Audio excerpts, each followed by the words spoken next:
Someone's calling me. I don't know who's doing that, but I hope they don't do it again because I have another thing planned as the intro, and a phone call would get in the way of that. But thanks for coming, guys. We're going to start in just a second. Here's a short video I want to play as an intro.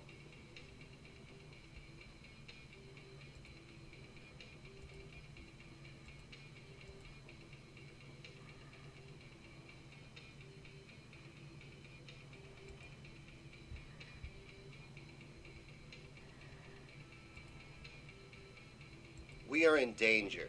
We are under attack. And worst of all, most of us don't even notice it or seem to care. Our news is propaganda. Our freedoms are being chipped away. Our food and water are poisoned. Our air is polluted. The greed of a few is allowed to overpower the needs of the many. Our planet is being destroyed. Our children have no futures. And not enough people seem bothered by any of this. We're lazy. We can't be bothered. We either don't look into anything going on around us or we ignore it because we feel that we can't do anything about it. And that makes us complicit. Too many of us remain silent, and our silence is our consent. We're allowing them to kill us off, to destroy our planet, to drain our resources to fill their overflowing pockets. We see the evil going on in front of us, and we look away out of fear. We keep our heads down and our mouths shut, afraid to lose the crumbs that we have been allowed to survive on. We just look away at the suffering and injustice going on and believe that we are powerless to stop it, forgetting that we are the many and they are the few. We remain convinced that we are weak and believe that change is impossible because that's the lie that they feed us. We ignore our strength and we allow ourselves to be divided so that we will never realize it. Worst of all, they get us to do all this to ourselves. We brainwash ourselves and then we pass that brainwashing on to others. We watch their propaganda and regurgitate their lies. We choose to stay asleep, whether it's out of fear or for convenience. It's a choice to remain misinformed and unaware. We cannot continue to make that choice. Their greed knows no limits, but our planet does, our society does, our way of life does, and it's on us to protect those things. So it's way past time to wake up. We are running out of time. We cannot allow humanity to sleep any longer. It's time to wake up. It's time to join together and put a stop to this madness. Because if we don't, we're doomed. So failing isn't an option. And I'm afraid it falls on the aware to lead the awakening. We have got to get loud. People are deeply brainwashed. So it's going to take great effort to break that spell. We have to crush the mainstream media and defeat the propaganda that's controlling the masses. We have to build up independent media and spread the truth to inform the public of what is actually happening around them so that we may come together to stop it. It's on us to sound the alarms. We need to wake up the masses. And we need to do it now. There is no more time to wait. Spread the truth and destroy the lies. Break down the division and unite humanity. Let's get loud and wake the masses together before it's too late.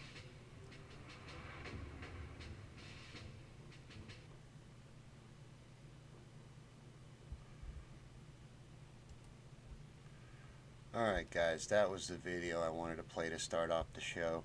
This is a special episode of Conspiracy Theories and Chill that we're doing in the afternoon because I want to promote tomorrow night's episode. Let me get my face up here.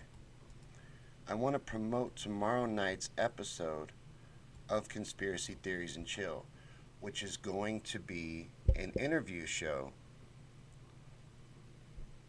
with Freemason.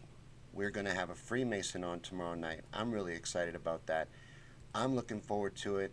I hope you guys are looking forward to it. I hope everybody's excited about it. I think it's going to be a really cool episode. And I have a lot of questions that I want to ask him. And he's a high-level Freemason. I'm not sure what level. I wish I'd asked him, but I kind of want to save it for live on the show. He is the leader of his chapter, though. So he should have a lot of information about Freemasonry, and he says he will answer everything that he can. So that is going to be tomorrow night at our regular time, which is 8 p.m. Central. And I just want to do a little bit of an example feed of what a Conspiracy Theories and Chill is like and what we're all about, and show a new audience at a new time frame of the day so that you'll come and check out the show tomorrow night. But hey, Nissa on YouTube. And looks like we got some people on Facebook. Paul's here. Top fan. You're not at work. Hey, Kathy, you made it. Helen, Larry, what's up? Good to see you guys. Good to see some people here. Paul, the Hummer joke. That's a funny South Park. Paul says conspiracy fruitcake. Who makes it and nobody buys it? And how do they stay in business? Probably a laundering scheme. Helen says, what are we doing today? We're doing a special promotion for tomorrow night's Conspiracy Theories and Chill. Um, we will be interviewing David Long, a Freemason. So this is a special promotion episode to get the word out, not only about our little show here, but to promote the special event tomorrow night. And I want to know any and all questions that you guys have for a high level Freemason. What you want to know about Freemasonry and what you would ask a Freemason. Because I want you guys to have a good time tomorrow night. I really want to get into a lot of things. I want to approach it from a lot of angles. And I know you will have many questions for David, as will I. And I know we'll have a great time tomorrow night. So be sure to be right here tomorrow night at 8 p.m. Central. But for now, I thought it'd be fun to have a special episode to show a little of what you can expect on Conspiracy Theories and Chill. For one, this is a participation show, and it's live.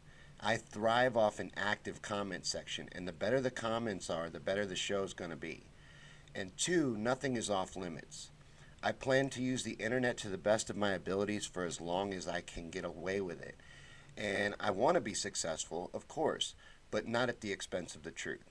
So we will cover anything and we can discuss anything on this show right up until I get myself banned. If you love interesting conspiracies, heading into rabbit holes, and are just a seeker of truth, you have found your show. So thanks for coming by, and let me know what you guys want to get into, and we can talk about whatever you want. I have a few things planned to discuss, including the strange death of Isaac Cappy, the extradition of Julian Assange, and the death of the truth in this dystopian nightmare society. So come on in, like and share, strap your tinfoil hat on, and let's head down some rabbit holes together. This is just a noontime episode to show what this show is like and what it's about and what you can expect. So we're going to hang out tomorrow night at our regular time, which is 8 p.m. Central, and have David Long's going to be our guest, and he is a high-level Freemason. So, Paul, you're off today?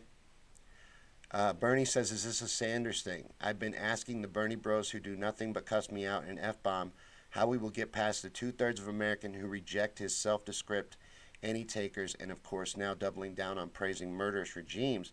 He praised their literacy program. And so did Obama. Obama also praised Cuba's literacy program. They have excellent education. It's just a fact. I mean, not everything is bad. That's not an inaccurate statement. And they left out the part where right before that he condemned Fidel Castro. He just said that not everything was bad in the Cuban regime under Fidel Castro, and the education would be something that you could highlight, and others have highlighted, including Obama. Hey, Steve. Good to see you guys. This is a promotional episode of Conspiracy Theories and Chill to get ready for tomorrow night. So it's also a little bit of a marathon to boost the YouTube channel, and there is some stuff coming up we're going to get into and things like that. But real quick, I'm going to check comments here and see what you guys are talking about. Kyle says, do they serve both good and evil? Like, is there different kind of Masons? Great question. We're going to get into that. And, you know, like a lot of people have said, and I'm sure that David will have pushback for this, but these secret societies that run everything from behind the curtain, they are only at their upper levels do the people in these secret societies, especially the Freemasons, know what's actually going on. You know, your regular Freemason, like my father, who is a Freemason, is not in the know, wouldn't be informed. But what things does he know? And he has been open with me that he will not be able to answer everything. So I'm kind of curious what I want to hit some things he can't answer because that's going to open up some more curiosity in my brain. You know how our minds work. But, anything I stumble upon that he won't touch. Adria says, I gave up Tucker to watch this. Oh, right on. That's good to hear. We're just a little independent show, but I'm glad you checking it out. Bernie bros are knuckle dragging idiots. Well, I'm not. Just like not all Trump supporters are racist and intolerant fools. You know what I mean? That's stereotypes and that's boxes that they put us in. And that's what politics is literally for, is divisiveness and breaking people up. But I shared this everywhere and I shared it to different political places. This isn't a political show. I have other things that an interest in my life other than politics. But Paul says play the Montauk video. Right on. We are going to play some videos because this is going to be a little bit of a marathon. And I have to get something done here. I got to text back to Babos real quick and let her know what's going on. So I've got a plan here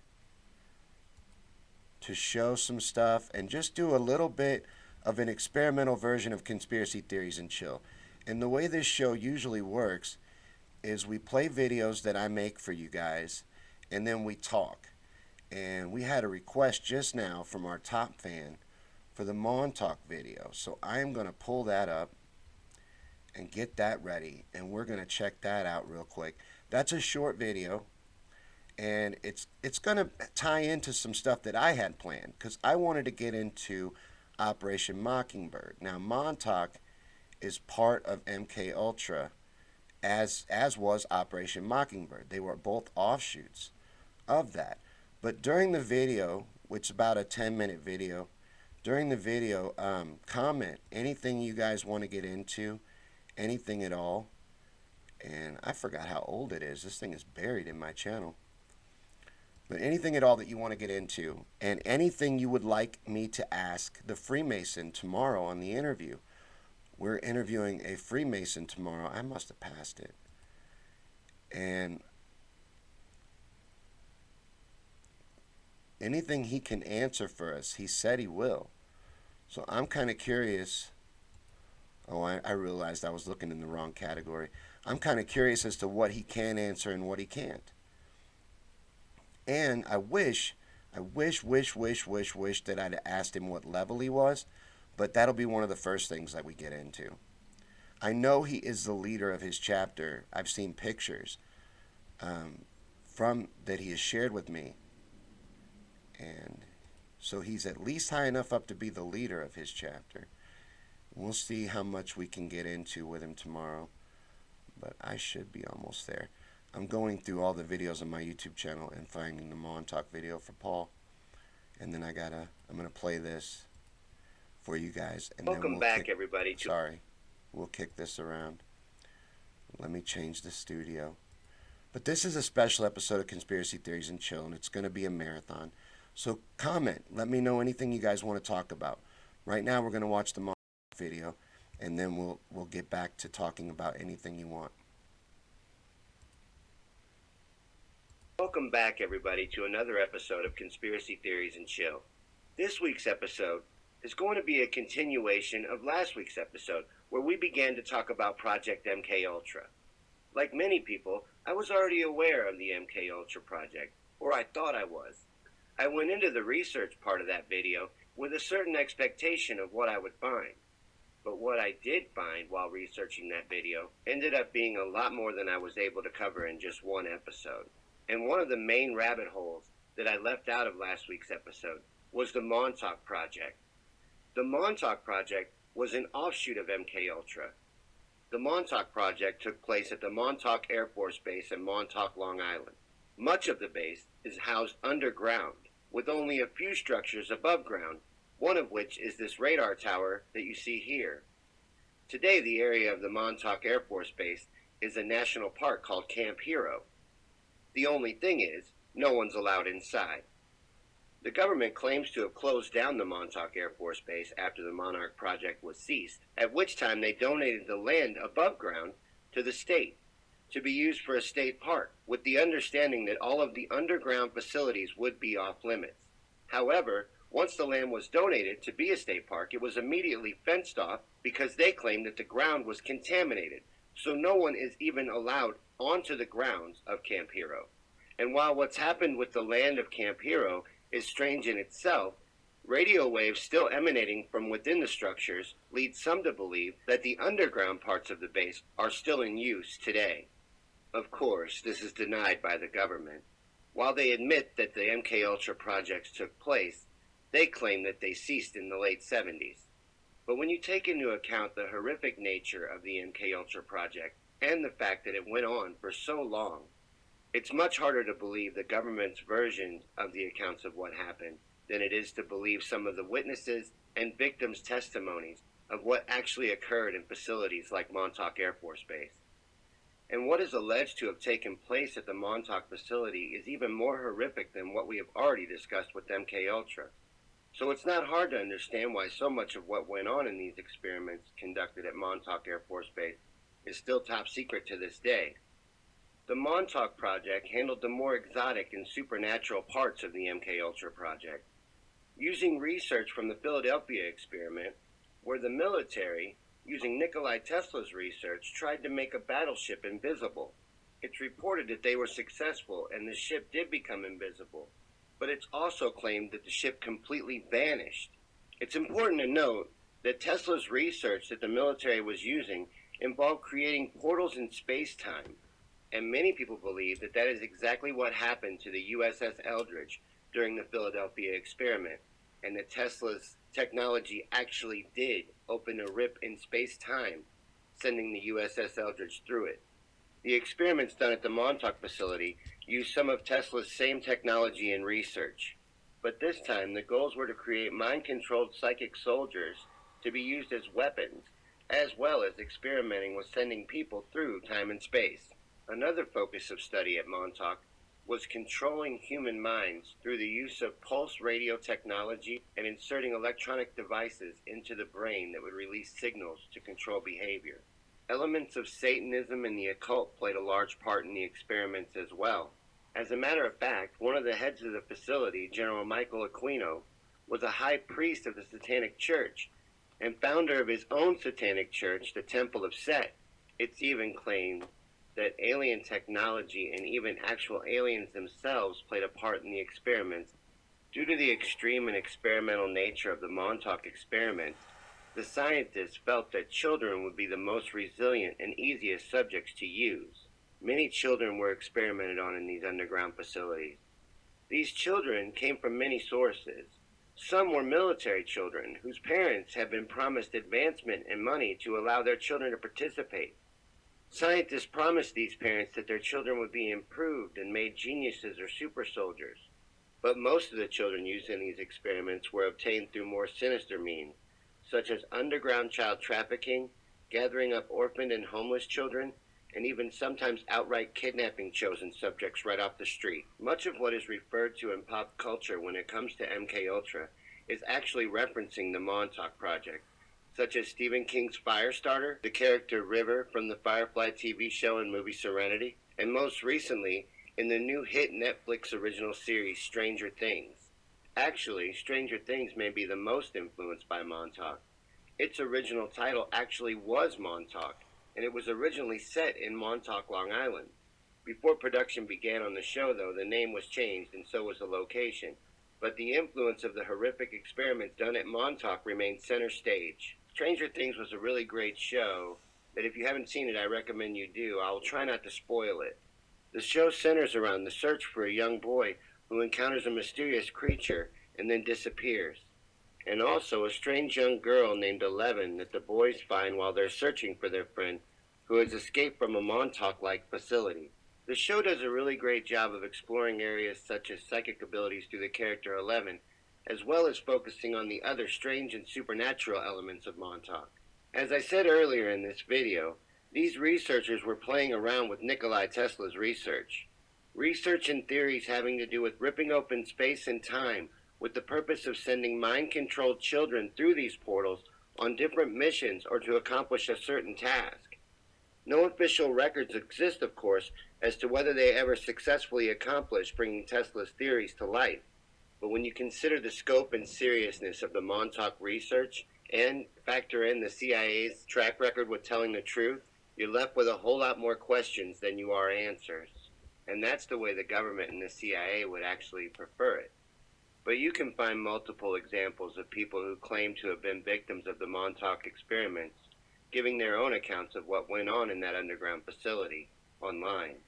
I found more than one person on YouTube claiming to have been sent through time, and while their stories of course can't be verified, they do share a lot of interesting similarities between them. Many victims also give accounts of seeing alien greys and reptilians in underground facilities doing experiments on humans. It's theorized that these aliens have made an agreement with our government, allowing them to conduct experiments on humans. Many believe that these experiments include crossbreeding humans with alien DNA. Many of the victims of the experiments at the Montauk facility died, and only a few survived. Since the government and the CIA want to remain so vague and mysterious about MKUltra and especially Montauk, all we can go on to find the truth is the little the CIA actually admits to, and combine that with the accounts of the survivors and whistleblowers. In any case, it's clear that the CIA was messing with forces that they probably didn't even fully understand, much less have any business performing. They did these experiments on real people, did unspeakable things to innocent men, women, and children, all funded by your tax dollars right here in the good old US of A. And worse still, these mad scientists completely got away with what they did. Bill Clinton issued an apology on behalf of the United States to the victims of the experiments, but no charges were filed, no grand jury commenced, and no real justice was delivered. And that makes the MKUltra project a great place to point when someone claims, oh, our government wouldn't do that. The fact that they did this proves that they are capable of absolutely anything. And that brings us to the end of another episode of Conspiracy Theories and Chill.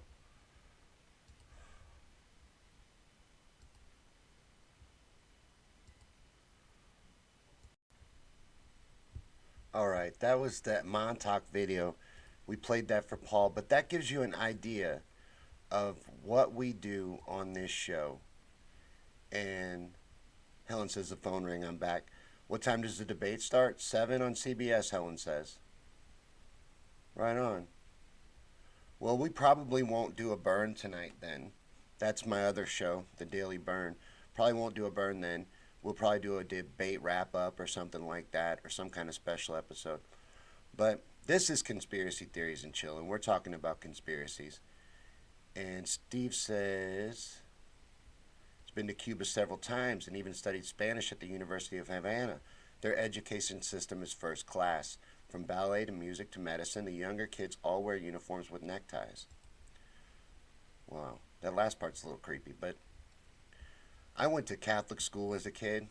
So, hey Kathy, right on. Debate tonight. Yeah, I know. And they all are going to go after Bernie. Free Julian Assange. I want to get into Julian in a little while. We're going to do a bit of a marathon. Um, the only thing is, I have a sick kid at school.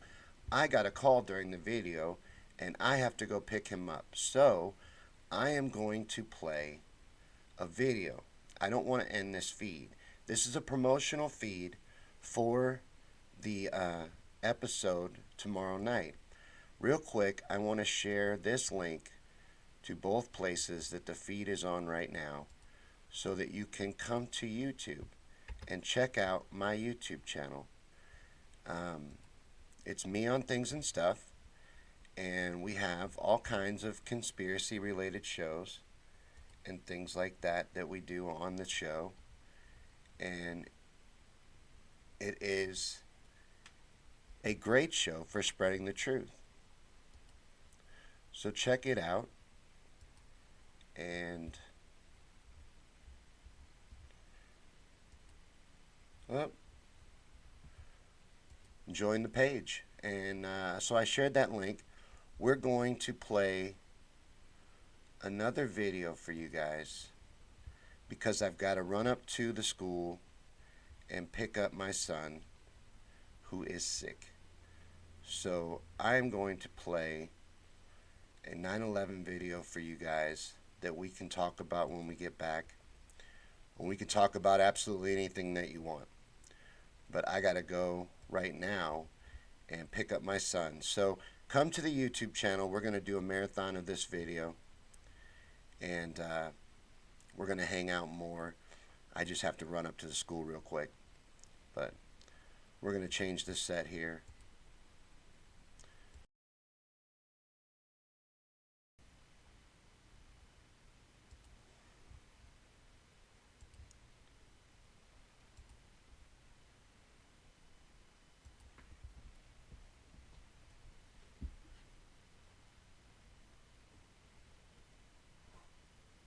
The attacks on September 11, 2001 were the event that shook me awake to the fact that there is a nefarious organization of extremely powerful and wealthy people who are willing to do horrific things in order to advance their agenda and maintain their control over our world. Now, I don't know what this group calls themselves, whether it's the Illuminati or the New World Order or just king shits of fuck mountain, nor do I even think it much matters. What I do know from my research since 9/11 is that whatever they may call themselves, there is most certainly a they.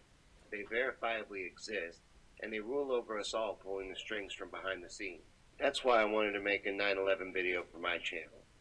I believe that there's absolutely no doubt that 9/11 was an inside job. In my opinion, it's obvious. And I don't believe that's accidental.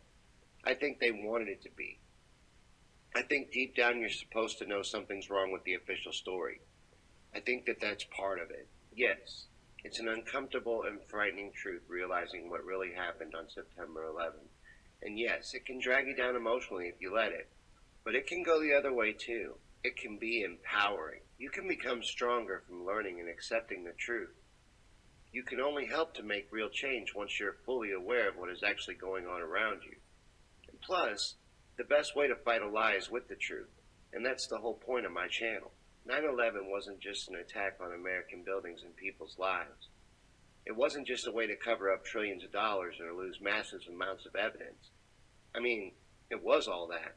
But it was also an enormous psyop to get the American people to support an endless war against an invisible enemy called terror. A perfect enemy of unlimited supply. And it worked. Our war machine has been using the lie of 9/11 for 17 straight years of multiple, endless wars in the Middle East, killing millions of people in the name of fighting terror, but for the real purpose of controlling oil, drugs, and money. Let's begin this 9/11 journey with the Project for a New American Century. PNAC, for short, was a neoconservative think tank that put out a document called Rebuilding America's Defenses, just a few months before 9/11, mind you, that states in order to move the agenda forward that they wanted in the Middle East would mean all of this war. And they knew that they'd need the average American support for that war. So in their own words from the document, further the process of transformation, even if it brings revolutionary change, is likely to be a long one, absent some catastrophic and catalyzing event, like a new Pearl Harbor. Less than 6 months later, the largest attack on American soil ever takes place, covered from nearly start to finish, live on television. At 8:46 in the morning, it all began.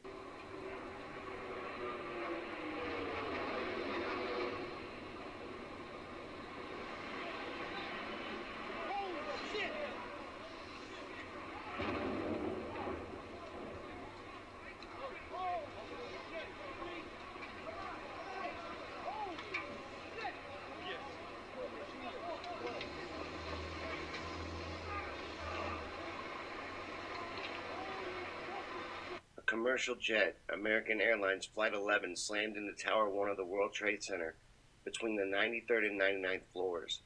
From that moment on, every news camera was trained on the Twin Towers. 17 minutes later at 9:03, a second plane slammed into Tower 2 between floors 77 and 85, live on every channel. What's this other jet doing? What's this other jet doing?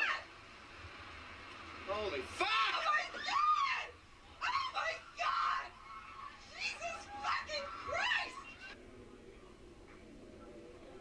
Completely in one side and out the other. It just disappeared. It disappeared what? The image of the plane coming in and hitting the tower, followed by the massive fireball created, was one that I believe was staged and meant to be intentionally frightening and seen by all. And it was frightening, of course. Everyone got good and scared. And what do scared Americans do when they're in danger? They look to their leaders and military to protect them, of course. But just an hour and a half later, the next attack happens at, of all possible places, the Pentagon. That's right, the very headquarters of our military, located inside the most heavily protected airspace in the world of the country with the largest military budget on the planet, is broadsided by a commercial jet at 9:37 a.m. near the first floor without even damaging the grass on the lawn. In total, 4 planes flew unmolested in our airspace for nearly 2 hours, most of which well after we knew we were under attack and that planes were being used as the weapons, even after every other flight had been grounded. In other words, our Air Force was defeated 3 out of 4 times, if you believe the official story. These inexperienced terrorist pilots who could barely fly a small Cessna, armed with box cutters, gained control of 4 planes and flew them to successfully hit 75% of their intended targets. Only one group of terrorists failed, the ones on Flight 93, who were reportedly taken over by the passengers, causing the plane to crash in Shanksville, Pennsylvania, completely disappearing into the earth. But that's not all. 3 steel-frame buildings completely collapsed to dust into their own footprint from fire for the first time ever or since in the history of steel-frame buildings, if you believe the official story. And yes, I said 3 buildings. A lot of people forget that the 2 planes in New York took out 3 massive steel-frame buildings. Building 7 of the World Trade Center complex was a 47-story office building, and it also collapsed completely into its own footprint at nearly free-fall speed later on that evening at 5:20 p.m. This whole event was supposedly carried out by 19 terrorists led by Osama bin Laden from a cave fortress in Afghanistan, if you believe the official story. And speaking of Osama bin Laden, his list of crimes at the FBI on his most wanted list don't even include 9/11, because the FBI says there's no evidence linking Osama bin Laden to 9/11. Yet in the official story, he remains the mastermind behind the attacks. The official story sounds like a B action movie starring someone like Arnold Schwarzenegger. Only difference is the official 9/11 story has more plot holes than those movies do. Maybe a Steven Seagal film is more accurate. But as far as being a good enough new Pearl Harbor type event to advance their Middle East agenda, it was a blockbuster smash. War hasn't ended since. We're currently in 8, none of which are supported by or even voted on by Congress. And no one blinks an eye to the death and destruction caused by all this war because, well, you've got to stop terrorism. 9/11 scared the average American so much that they dare not question the means taken by their protectors to make sure that it never happens again. This unquestioning acceptance of these endless unnecessary wars is killing people every day, and that blood is on our hands. Too much killing has been done, all based on a lie, and if we continue to stand for it, it will never stop. The people selling that lie deal in deceit and misinformation, so the truth is the most powerful weapon to fight back against them. The truth is really all that can hurt them, so always spread the truth, because silence is the enemy. Silence is acceptance. Silence is consent. It's not the evil men that allow evil to occur, but the good men who look on and do nothing when they see evil being done that allow evil to thrive. Now, it's been almost 17 years since 9/11 at the time I'm making this video, and as far as in the mind of your average American, people still believe the official story and accept it as justification for the endless wars in the Middle East. It's not that the truth isn't out there. There are many great 9/11 truth documentaries out there, most available for free on YouTube. I'll include some links to them below. There are also many great websites and independent journalists that cover and expose 9/11 truth. The truth is out there, it's just hidden and suppressed. But even with the truth out there, the official story still stands, mostly because of the corrupt propaganda machine that poses as our media. The official story is gospel, no matter what political flavor channel you may watch. Anyone who ever questions the official story is painted as crazy and just talked over and called a conspiracy theorist. The truth is silenced so violently by the media because thought is discouraged when your entire system is built on lies. And 9/11 is an enormous lie. I believe that uncovering the lie of 9/11 is the key to real change and progress in our broken and corrupt system. And that's why I wanted to make a 9/11 truth video. If I can bring just one person to the truth, I can feel like I've at least done some good. I've been following and researching 9/11 since 9/11, so in this video I'm going to go through my biggest reasons that the official story is actually the bullshit conspiracy story. Let's start by looking at the terrorists themselves. Al-Qaeda, a terrorist cell started by the CIA in 1988 with help of their asset on the ground, Tim Osman, otherwise known as Osama bin Laden, planned a massive attack on U.S. soil that would use commercial airliners as weapons to attack significant buildings to scare the pants off the infidels. So, Osama picks out his best 19 men, most of which are from Saudi Arabia for some reason, even though Osama runs Al-Qaeda out of Afghanistan. But anyway, they're from Saudi Arabia, and he sends this hand-picked crew to America to learn how to fly and carry out his master plan. These 19 guys are serious. They're willing to die for their cause. They're so devout to Allah and their jihad against America. These guys are dead set on their 70 virgin reward awaiting in heaven for dying as a martyr. They've come all the way to America and they begin their training. And it turns out to be pretty easy for them to all get into the country and even enroll into flight schools. None of them did very well in the flight training or even seemed to take it all that seriously. Of all the terrorists said to have attended flight training here in the States, not one could even fly a small Cessna solo. 4 of the 9/11 terrorists, including stateside mastermind Mohammed Atta, were even working with the CIA as they trained for their mission. Able Danger was a classified military planning effort ran by the CIA, led by U.S. Special Operations Command, or SOCOM, and the Defensive Intelligence Agency, DIA. It was created to develop an information operations campaign against transnational terrorism, specifically Al-Qaeda. So Atta and 3 other from the 19 terrorists that pulled off 9/11 were actually working with the CIA up until 9/11 as part of a cell to stop this exact type of terrorism. And just to recap, if you're keeping score at home, that means that including Tim Osman, there are now 5 total CIA assets involved in the 9/11 attacks official story. These devout Muslim men preparing to die for their beliefs also weirdly love strippers, drugs, and booze, even though to a strict Muslim all those American-friendly treats are forbidden. Why would these men risk their eternal rewards of 70 smoking, hot, sex-starved virgins for these mere earthly pleasures? These men came here to die for the cause, striking a mighty blow to us white devil infidels. Yet, while they're here, they reportedly lived a frat boy Will Smith in Miami party lifestyle. Anyways, despite being a ragtag crew of party boys who drug it up with strippers but also died for religious reasons, who also can't even take flight school seriously, they all get on board their respective aircrafts on the morning of September 11th with no problem. None of them being stopped by security for the box knives they had brought as weapons to take over the planes.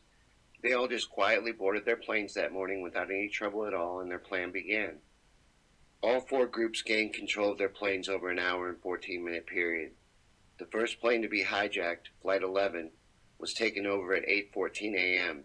The last, Flight 93, was taken over at 9:28, well after Flight 175 had hit the South Tower of the World Trade Center, and everyone should have known by then what was happening.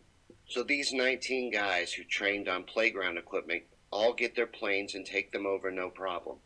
They all manage to fly them and avoid interception to reach their respective targets except one. And these aren't easy targets or maneuvers carried out by the amateurs. Experienced pilots have real trouble pulling off the moves these amateurs performed on 9/11 in simulators. The Pentagon strike in particular stands out as a great example of the impossible occurring on 9/11. Flight 77 was hijacked at approximately 8:50 above Ohio. It then changes course and heads towards Washington, D.C. It flies unmolested for over 45 minutes, reaches D.C. airspace. Then, instead of just going straight down into the Pentagon, it does a complicated 330-degree descending turn to hit the side of the Pentagon, almost level with the ground. It's said that Hani Hanjour, who couldn't fly a Cessna, performed this amazing maneuver with a huge commercial jet, flying at over 500 miles per hour, only hitting 5 light poles and a generator before disappearing entirely into the side of the Pentagon. Even though a commercial airplane has a 57-foot wingspan, as you can see in this photo, it only created about a 16-foot hole in the side of the Pentagon. The wings, I guess, just disintegrated from the crash because they weren't found on the lawn. There was hardly any debris on the lawn of the Pentagon at all, really. People forget that the Pentagon looked like this before the roof collapsed. Most people don't remember it looking like this. They remember it looking more like this. But this was after the roof collapsed later on that morning. The original impact hole is just too small to have been caused by a plane. The exit hole in the C-ring of the Pentagon is also too small. Plus, we're to believe the aluminum nose of an airplane that can be destroyed by a bird went through 5 rings of the Pentagon and created that exit hole. There just isn't any evidence at the Pentagon of a plane hitting it. Of all the available security footage at the Pentagon, only 5 frames of video have ever been released, and none of the 5 frames shows an airplane. Just a plume of smoke crossing the lawn and a huge explosion. Look for yourself. It looks like a missile strike to me.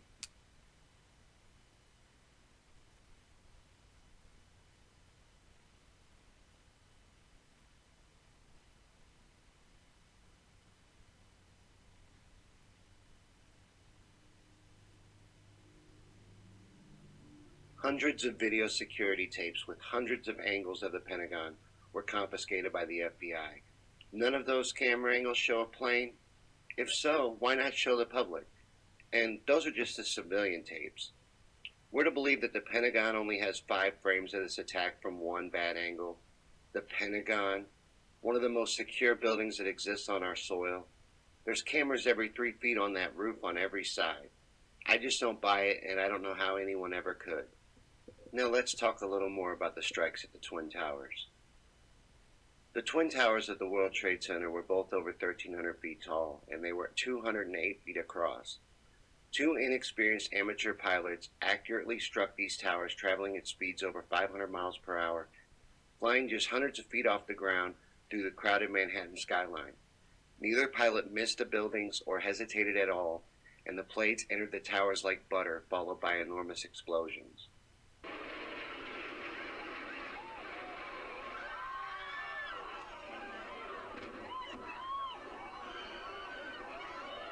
Plane coming down.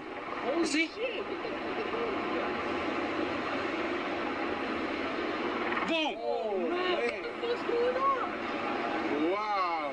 Oh, shit. Wow.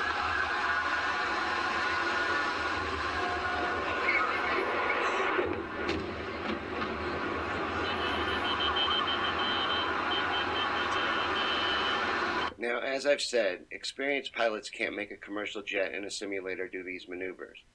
These aren't fighter jets made for this kind of flying. These were massive Airbuses, not meant to fly so fast and so low.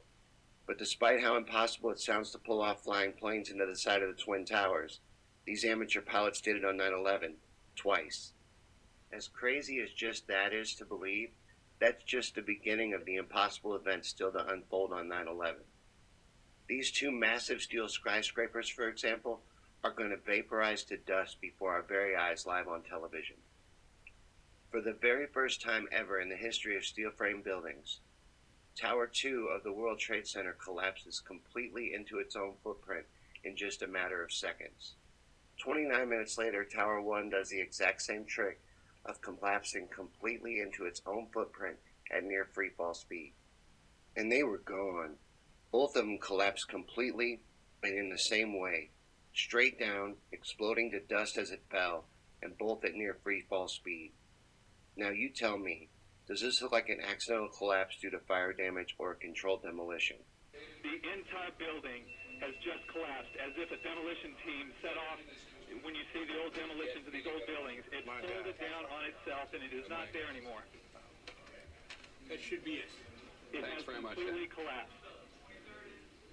The whole side has The collapsed? whole building has collapsed.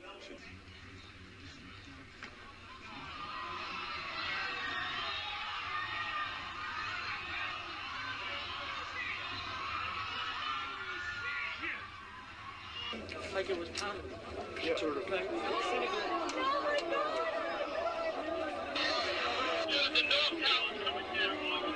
So this way.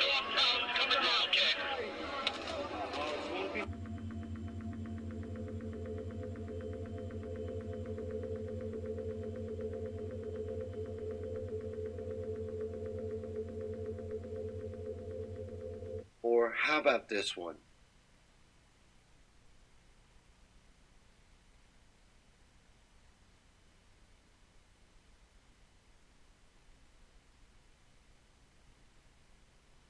last one was Building 7 of the World Trade Center complex.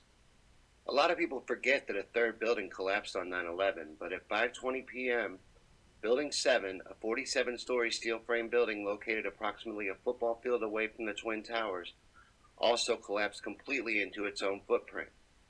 That's right, 2 planes took out 3 targets. These amateur pilots are having quite a stellar day. All 3 of these buildings' collapses defy the laws of physics and are huge plot holes in the official story. So much so that they don't even really attempt to explain it in their official report. They avoid Building 7 altogether and have a hackneyed pancake collapse theory for the other 2's collapse. Now, I know that amazing things happen. Amazing, unexplainable things also just happen sometimes by complete accident, but not 3 times in one day. All these buildings falling in the same way from different types of damage, 3 steel frame buildings less than 40 years old just collapsed to dust through the path of most resistance at near free fall speed. Come on. So, for the day, 3 of 4 teams have taken out 4 separate targets with just 3 planes. For the 4th flight, though, we get our hero story of this horrible day. Flight 93 was hijacked at 9:28 a.m. It was the last plane hijacked of the 4, and one can only speculate what its intended target was for the day, because it never made it. Story goes, the passengers got together and overpowered the terrorists to take back control of the plane. Unfortunately, they still crash-landed in a field in Shanksville, Pennsylvania. And I mean into the field. The plane is gone. No pieces were discovered of any significance. However, there were conveniently placed terrorist souvenirs, things like red bandanas said to have been worn by the terrorists, terrorist passports, etc. Other than that, just a hole left in the ground. You see, the plane just happened to strike a strip mine that had been abandoned for quite some time. Here it is in an aerial photo from 1994. Flight 93 hit that very spot just perfectly and straight in also, I suppose, and just vanished. First responders on the scene that day said there was no evidence of a plane anywhere in the wreckage. However, pieces of Flight 93 were found scattered over a 100-mile area, so that's odd. But if you question the Flight 93 story, you're not only crazy, you're also disrespecting these heroes that saved who knows how many lives by attacking the terrorists and stopping them from reaching their intended target. You're also suggesting that the Air Force actually shot that flight down, killing the people on board. Believing that that might be what happened is viewed as crazy conspiracy theory nonsense, but it's actually much saner than the official story once again. The official story of 9/11 doesn't adhere to logic or reason. It doesn't care about the laws of physics or finding the truth at all. It wasn't even trying to discover who had carried it out. That was already decided. The 9/11 Commission's only purpose was to cover up and attempt to hide the loose ends of 9/11. When it could do that, it did it, and when it couldn't, it relied on bullshit physics or just outright omission, mostly the latter. There are still many more red flags surrounding 9/11 that deserve our attention. The next one I'd like to go into is the intense heat and the debris from the collapse of the towers at the Trade Center. There are many things suspicious about the debris from Towers 1, 2, and 7, but most interesting would be the intense heat underneath each debris pile and how long these underground fires and lava pits raged on. We're talking months of temperatures ranging from 400 degrees to 2,800 degrees Fahrenheit underneath the piles of rubble. Firefighters and rescue workers describe flowing lava underneath the rubble. You can even see lava dripping off steel as it's removed from the wreckage. Rescue workers' boots would just melt as they walked on the surface. All day they'd spray water on the fires, but it didn't matter, and the underground fires raged on for months. The steel from the buildings was rushed off to China with scary speed. The first ever steel frame buildings had collapsed to dust, and no one wants to investigate the steel? No one thinks we should at least find out how this happened to prevent it from happening again in the future? Well, apparently not, because it was shipped off as fast as they could load it up and put it on boats. Then there's the fact that the rescue workers and survivor stories don't match up to the official story. A great example of this is Willie Rodriguez. Willie was a janitor in the Twin Towers on 9/11, and he even received the Medal of Honor from George Bush for his heroism on that day. But Willie tells of multiple explosions in the towers on 9/11, beginning before the first plane strike even. And so do many rescue workers. and it can also be heard on the emergency radio chatter that has been released to the public since 9/11. Report after report of multiple explosions at the Trade Center by police and firefighters, yet none of these reports were included in the official story. Barry Jennings, who was rescued from Tower 7, also tells of multiple explosions, inside the Twin Towers as well as in Building 7. The firefighters on the ground even knew when Building 7 was coming down and got people away in time. Barry Silverstein was even recorded in an interview saying that they pulled World Trade Center 7, a term used in demolition meaning they destroyed the building or took it down with explosives. I remember getting a call from the fire department commander telling me that they were not sure they were going to be able to contain the fire. I said, you know, we've had such terrible loss of life. Maybe the smartest thing to do is pull it. And they made that decision to pull, and then we watched the building collapse.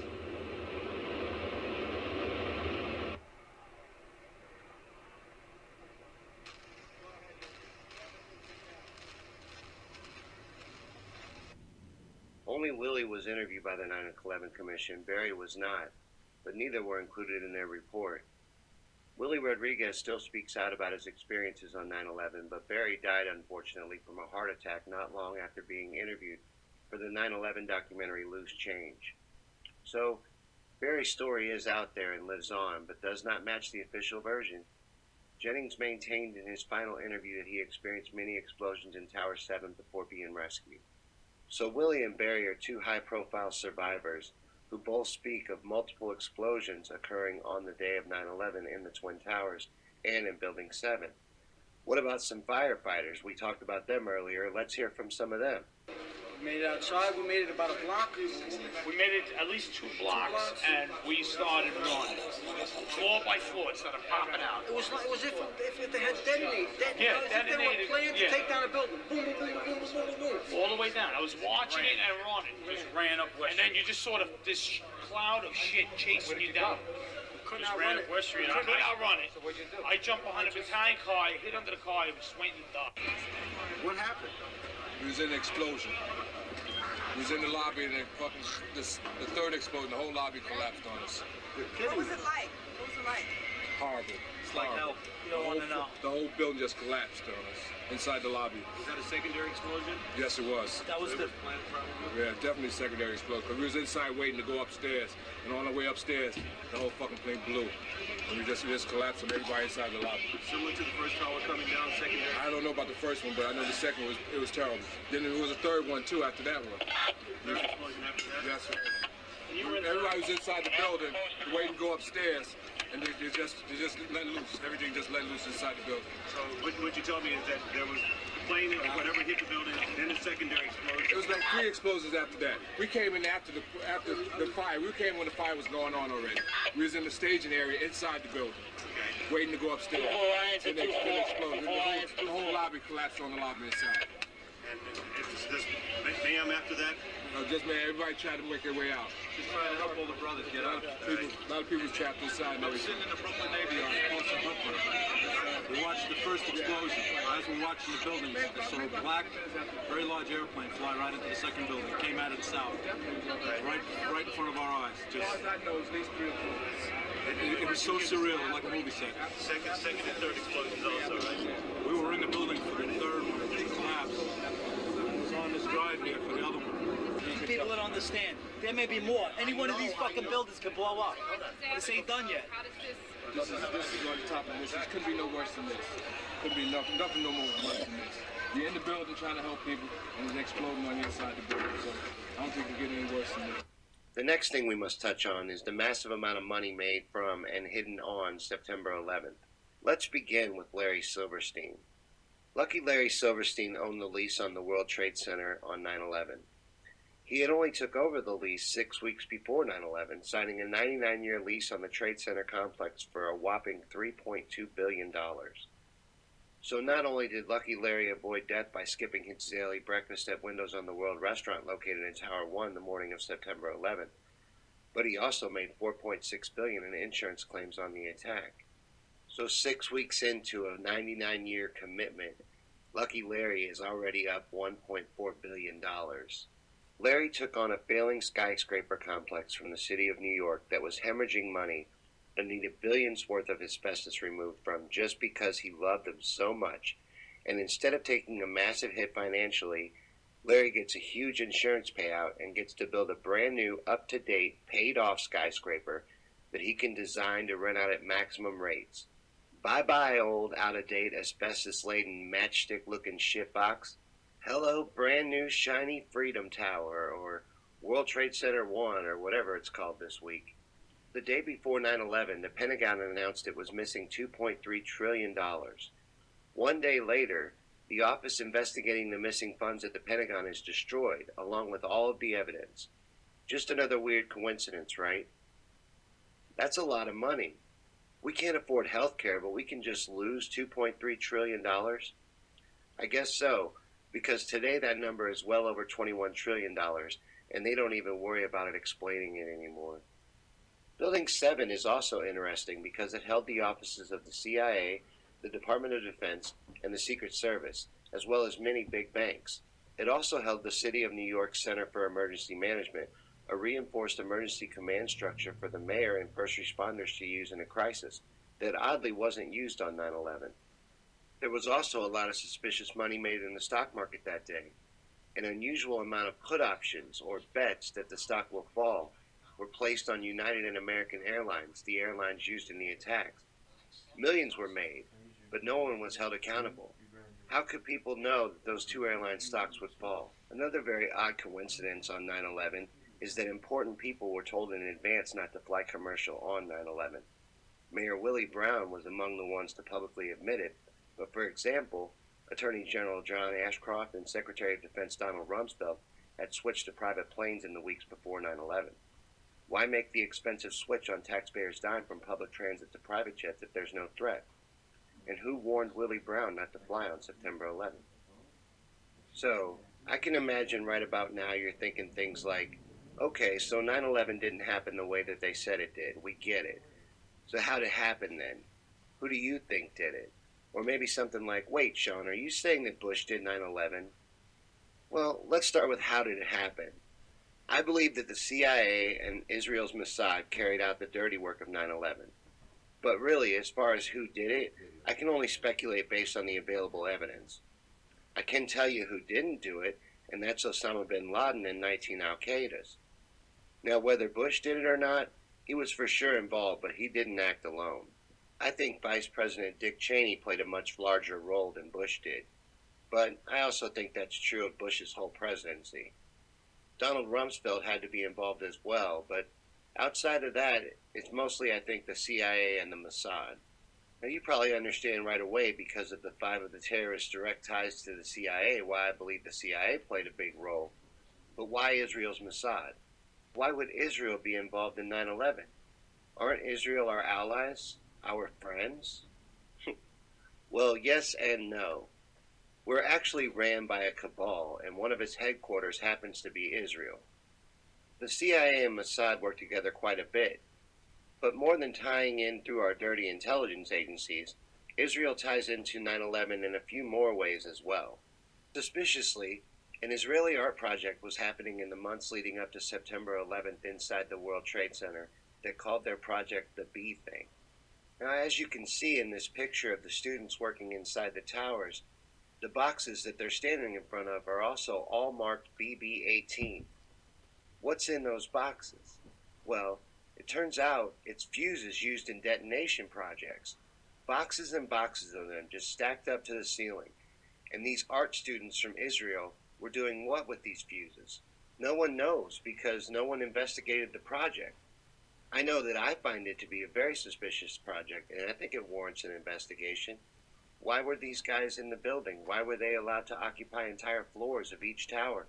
What were they doing with these fuses? Why did they have repelling equipment? Why were they allowed to repel down the buildings?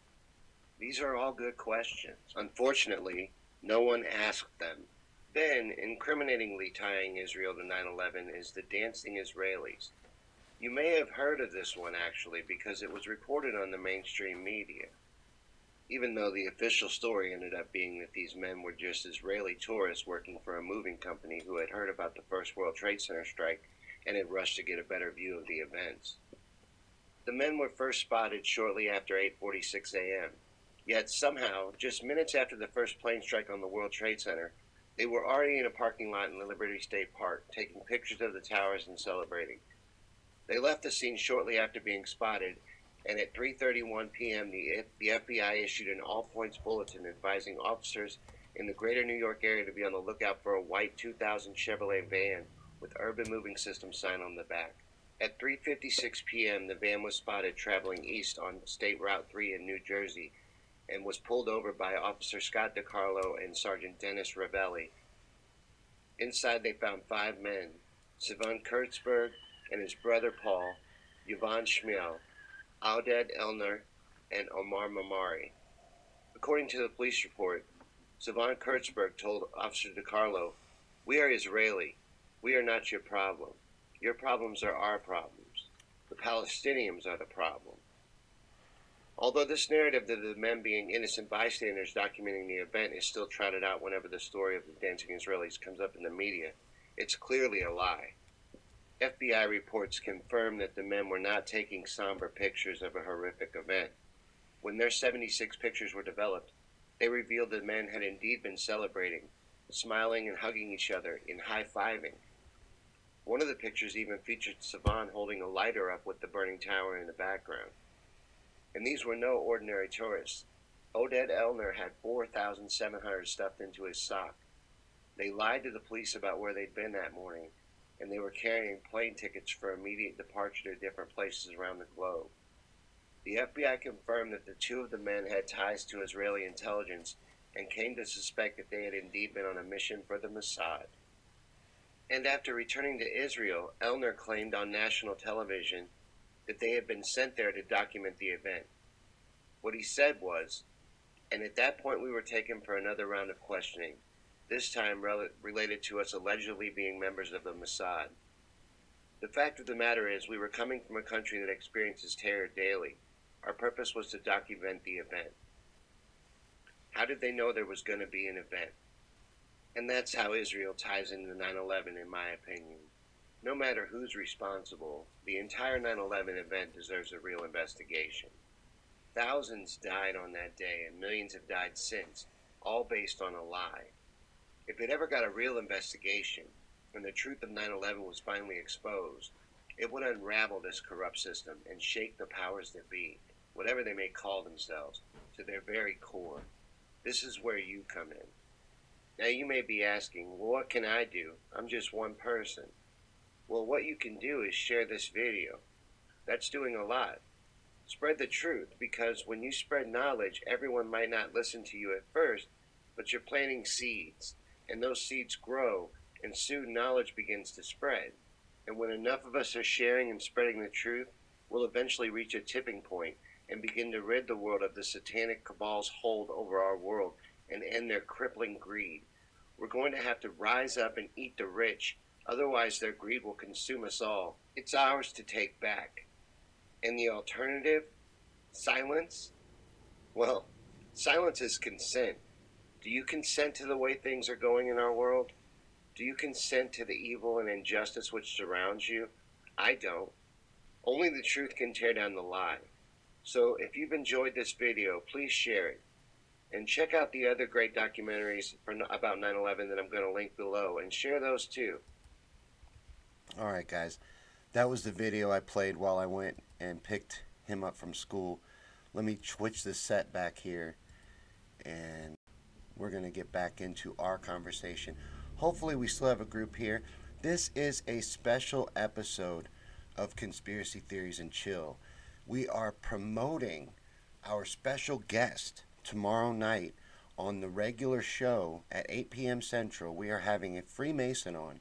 David Long, a high-ranking Freemason, is going to be on to answer questions about Freemasonry and talk to us about this secret society. And he says he'll answer anything that he can. So I'm looking forward to that. And I wanted to do a daytime version of Conspiracy Theories and Chill and show people what kind of show this is, what you can expect, what you're in for when you watch this show. And it's going to be a marathon feed. I didn't want to throw you in the deep end of that right away, especially those of you on Facebook. But if you're here, we are promoting the YouTube channel as well. That is the hub of everything that we do on. Oops, I did something. What did I do? The YouTube. Hold on. I apologize. I accidentally lost my connection to the Facebook feed. I got to bring that back up. But we're doing a promotional episode for tomorrow night, and this is Conspiracy Theories and Chill. So we're going to do a marathon of the show today, and I have some things planned out. There, I got it back up now, guys, that I want to get into with y'all. And so we're going to do a bunch of stuff, and I want to promote the YouTube channel during that. So if you like the show, if you like what we're doing today and what you see on the show and you want to follow it, follow me on Things and Stuff. That is my YouTube channel. But we can get into absolutely anything. I have some stuff planned I want to show you guys. I want to talk a little bit more about Isaac Cappy. The feed the other night, I wasn't very happy with how it turned out. I tried to do a feed on Isaac Cappy and get in depth on it, and it went good. I don't want to say that it didn't. It's doing very well on YouTube. I just wasn't happy with the amount of technical difficulties that I experienced during it. It was bad. Everything I had planned out in my head didn't happen. But that's the fun of live, and this is a live show. So join the channel and follow me on Facebook, and you will be able to follow this show. But we're going to get into Julian Assange and his extradition hearing as well. And I wanted to talk about Operation Mockingbird. So that ties in with the first thing we played on today's marathon, which was the Montauk video. But let me check comments now that I've got it back up and see what people are talking about. Thanks, Steve. Steve says he shared. Bruce says 9/11 Oklahoma building inside our government. Yep, false flags, both of those. And I want to cover Oklahoma City in an upcoming video. Hopefully there's still a group here on YouTube. Hey, Nissa and Kathy, I hope you guys are still here. I apologize for having to take a break and leave for a little while, but I hope you liked that video. If you liked it, that is my 10 proofs 9/11 had to be an inside job. Check it out on the YouTube channel and share that out. It only has like 760 views, and I want to see it grow. You know, I've done 3 or 4 9/11 videos on the channel, and check those out and spread them out. Share a lot of the videos that you find on the YouTube channel. That's a great way to support the show and all that. And please come to the YouTube feed. I'm going to share it in the comments on the Facebook feed. And that's just in case something happens and we get disconnected or the feed gets interrupted. This is the same feed, but on YouTube. So come on over to YouTube and check out the show if anything happens.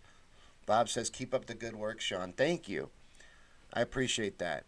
And we plan to. So if you like these shows, follow me on Things and Stuff. That's a great way to follow everything that we do. And that's on YouTube. And you can get there with that link I just put in the feed, on the main feed, which is on my timeline. And my name, by the way, is Sean Yankee. I am the host of Conspiracy Theories and Chill. This is a show that we've been doing for about 3 years. We've come a long way. We will come further and make more advancements and get better as we go along. We have so far, so I see no reason why that wouldn't continue. But we are a conspiracy theory show, and we're audience participation driven. So anything you guys want to talk about, please let me know, and we will get into it. Helen says, blew me playing hooky from the quiz to cram for the test. Oh, for the debates tonight? Oh, they were talking about the debates. Yeah, well, we should expect a lot of propaganda and theatrics again tonight. And I will be doing a watch party, as I usually do, and we will do a wrap-up show after the debates end and talk about it and kick it around. But it's like anything else in our political system. It's going to be a complete sham. and they're going to attack Bernie. Everyone that's up there is running against Bernie. I don't care how you feel politically. I really don't. This isn't a political show, and please don't run off, no matter how you feel, because we're going to talk truth here. That's what we do. But the entire establishment is against Bernie Sanders, and they're against him because of us, the people, the revolution, the movements that's behind him. That shows you that they're anti-establishment, just like with Julian Assange being persecuted for sharing the truth. WikiLeaks is an organization that in their entire existence has never printed false information. Not once have they had to retract the story because it wasn't true, ever. So he's not in prison because he shared lies or fake news, as they say. That's not why Julian Assange is being persecuted. He's in prison because he told the truth. And that's why I want to talk about that and Operation Mockingbird coming up in here in just a minute. But real quick, while we wait for some comments, let me know what you guys want to talk about. Jonathan says, we need more competent and courageous men like you to continue to elevate the collective consciousness. That is maybe the coolest comment I've ever gotten. That is a fantastic compliment. Thank you. But I am just trying to do the best I can in a little live streaming show that I hope shares some truth and spreads awareness. But what I wanted to get into with you guys in a little bit, like I'll say again, is Isaac Cappy. We want to talk more about that. I want to take another crack at trying to explain who he is, what happened to him, and what I think really happened and why. And then talk about Julian Assange, because I think it's important that we raise awareness about Julian Assange and about what's happening and protect the truth. The truth is being killed off as much as it can be in the mainstream media. We can't allow that to happen. But this little marathon is to promote tomorrow night's show. This show usually airs at 8 p.m. Central, so Wednesday nights. So come tomorrow night, and we're going to interview a Freemason, and I want to hear from you guys. What do you want me to ask David tomorrow night on the show? What would you ask a high-level Freemason if you got a chance? We're getting that chance tomorrow night at 8. So I'm excited about the show. I'm looking forward to it. It should be great. I hope a lot of you come back for it. And that's what this is for. This is a marathon to promote it. But before we get into the main things I want to talk about today, I want to show one more little short video. This has to do with another secret society that I think is as influential, if not more influential, than the Masons. And that's Skull and Bones. So we're going to check this out real quick, and then we'll be right back. We have before us the opportunity to forge for ourselves and for future generations a new world order, a world where the rule of law, not the law of the jungle, governs the conduct of nations. When we are successful, and we will be, we have a real chance at this new world order, an order in which a credible United Nations can use its peacekeeping role to fulfill the promise and vision of the UN's founders. Our world is completely controlled by an interconnected web of secret societies, and tonight we're going to take a look inside one of the most well-known and powerful of all secret societies, Skull and Bones. Located at Yale University, Skull and Bones was formed in 1832. Every year, only 15 new members are selected into this secret society. Candidates are chosen based on bloodlines and their own individual power and influence and ability to help the society. New members are put through a satanic initiation process inside their literal tomb on Yale's campus. The tomb was built in 3 stages beginning in 1856 and finishing in 1912. The building looks like a literal tomb and is covered in demonic and satanic artwork and sculptures. Most interesting, though, is that the members of Skull and Bones are said to be literal grave robbers who steal and store the skulls and bones of famous people. The most famous person's remains that they are said to possess is Native American hero Geronimo, whose remains are rumored to have been stolen by none other than Prescott Bush in 1917. The family of Geronimo even sued the Skull and Bones for the return of the remains, but the case ended up being dismissed because the law that they were citing only covered grave robberies after 1982. And as creepy as actual grave robbing is and the storage of human remains, wait until you see this leaked video of their satanic initiation ritual. The videotape provides a grainy glimpse into what appear to be the initiation rituals of a secret society that's been around since 1832, whose members have gone on to be leaders of Wall Street and the White House, the Senate and the Supreme Court.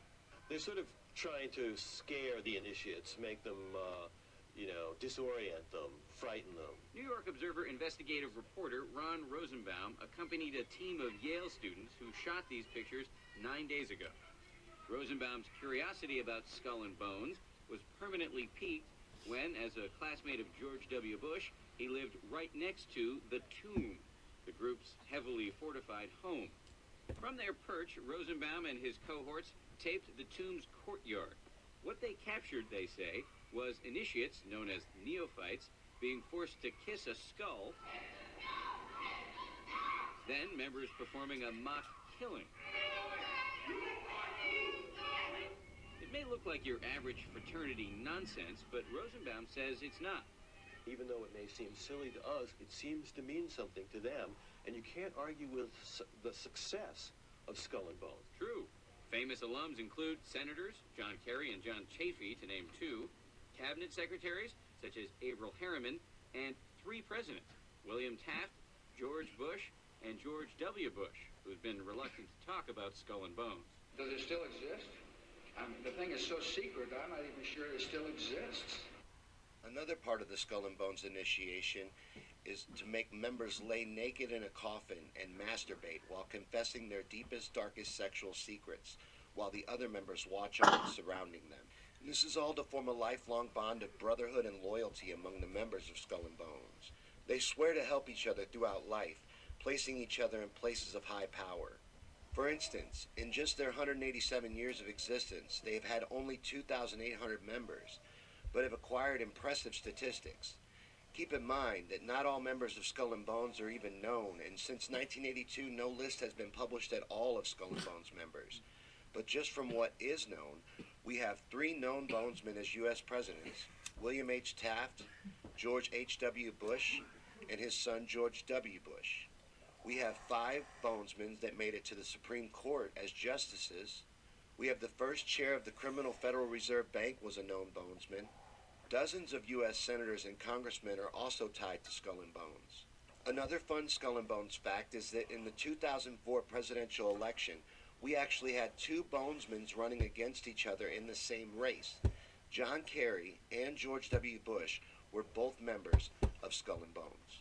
This group literally has influence in all branches of government, as well as hundreds of members in intelligence, media, and banking industries.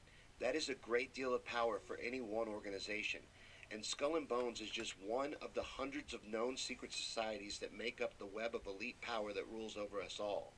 Think of what we don't know, and have yet to discover about the Luciferian elite that lords over all of us. It's important to inform yourself and others about the truth about who really rules over our world. Secret societies are very real and powerful, and Skull and Bones is a good, researchable, and verifiable secret society with enormous power and influence. So share this video to spread the truth about Skull and Bones and the satanic elite. And thanks for watching Conspiracy Theories and Chill.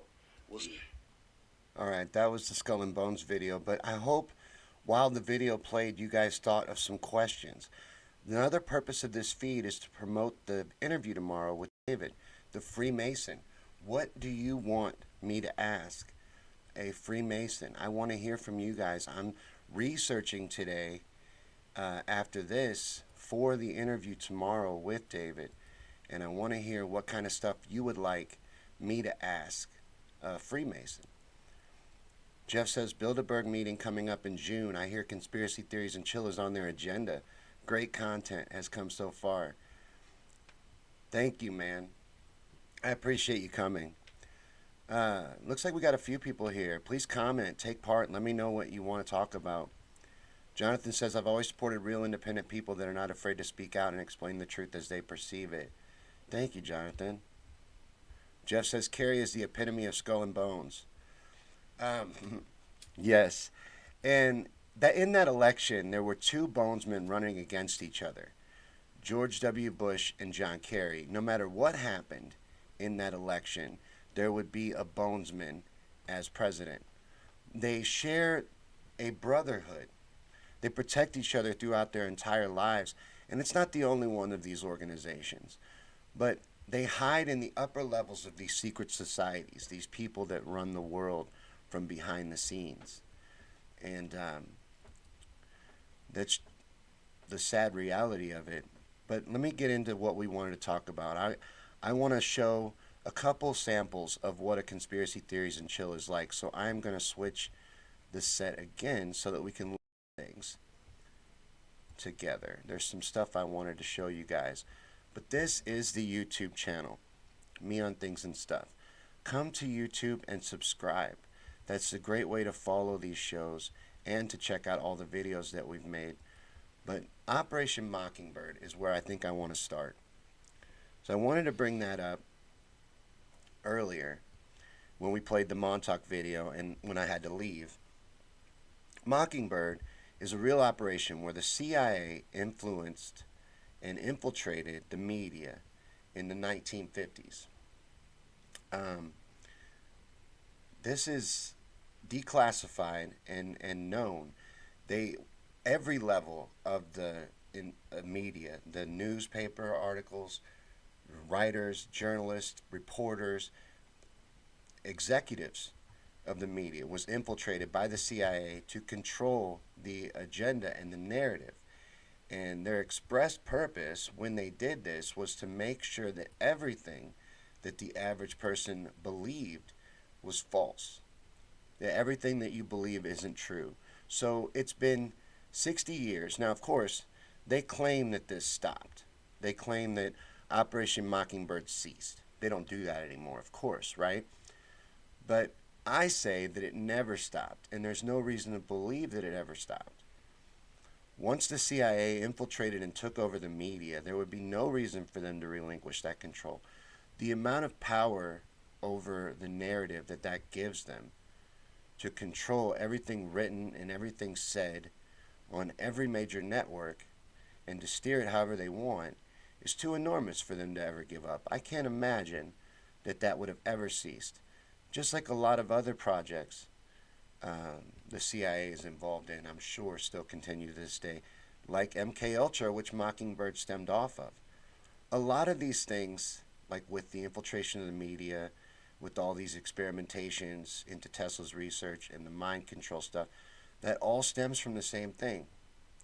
The drug testing, all of that comes from MK Ultra. And this propaganda and brainwashing. It's all part of the same research that we brought over with all of Hitler's scientists and researchers in Operation Paperclip, when we brought over thousands of researchers and scientists that were researching all these type of things. We brought them over here and put them to work at the CIA and different organizations, continuing their research. And the research is even older than that. These things have been going on for a very long time, so there's no reason to think they would have stopped. I think it still goes on. The media is a complete joke, and this is all exposed. And these are things you can look into. This was once a conspiracy. That's a lot of things we talk about on this show are the truth. We talk about fun stuff too. We've covered a lot of different topics. Like in a recent episode, and you can check this out on the channel, we interviewed a Bigfoot researcher. I couldn't talk for a second there, but that was very interesting. And he got into a lot of cool stuff. We get into a lot of that stuff, but a lot of what we talk about is truth. And this is truth. Montauk is truth. Mockingbird is truth. They are experimenting and probably still do. I think there's no reason to believe that they don't still continue with MK Ultra as well. You know, I was talking with a skeptic yesterday, and he was saying, well, there's nothing to base that on. People say things like Britney Spears or Kanye West or Katy Perry exhibit signs of being MK Ultra victims, but there's no proof of that. I'm like, well, there wouldn't be. If you control all the media and everything that is said and put out and known, Why would there be? If the people talking on the news channels and writing for the newspapers are on your payroll, why would any truth get out? Why would anything be exposed about what you're doing? They're going to always try and sell a false narrative that they have your best interest in mind and your best interest at heart. That's not what's going on, and we all know that. Because if that's what's going on, if that was what was going on, Julian Assange would not be being persecuted right now and extradited, trying to be extradited to the United States. But even so far, the man has had his life ruined for spreading the truth. As I said earlier, WikiLeaks has never published false information in their entire existence. He's not being persecuted for lying. No one said anything about him lying, if you pay attention. So the truth is on trial. The truth is being extradited to the United States. So no matter how you feel politically, you got to defend the truth. And there's no reason to offer a platform like WikiLeaks if this what's happens. You get your life ruined for sharing the truth, for spreading awareness, for trying to wake people up. That's what happens to people that do that. And we can't allow that. So this is an important agenda for us, no matter how you feel politically. Again, this is not a political show. I ran a lot of people off earlier with my politics. I don't try to, because that's a divisive tactic. This involves us all, no matter how you feel. Free speech and truth is important, unless you want to live in a literal version of 1984, where everything that you're exposed to is a lie and state propaganda, as that's where we're quickly heading. And then there will be no way to get real information. Where would whistleblowers go to share things if there wasn't a place like WikiLeaks? And how would there be places like WikiLeaks without someone brave enough to literally put their life on the line? Is what's happened to him. He spent, 7 years living in an embassy in basically a small, little bitty apartment where he couldn't leave for 7 years, and then was arrested out of that apartment and put in a prison cell in Belmarsh, which is a terrorist prison where they keep terrorists. And he spent most of that time in solitary confinement, not even able to talk with his lawyers and prepare for this extradition hearing to the United States to be tried for treason against this country. This is very important to fight back against and to raise awareness about. There's people that, because of the media, still believe that Julian Assange is Russian. He's not even from Russia. He's Australian. He's a publisher. He runs WikiLeaks. And as I said, they've never published anything that isn't true. So what he's being persecuted for is because he shared truth that very important and powerful people didn't want out there. Which brings me to another thing I wanted to talk about, and I wanted to get back to, is the death of Isaac Kappy. So if you give me a second, I want to go over and I want to get my phone, because on this version, I can't see what you're saying, so I want to be able to check out the comments. So I'll be right back.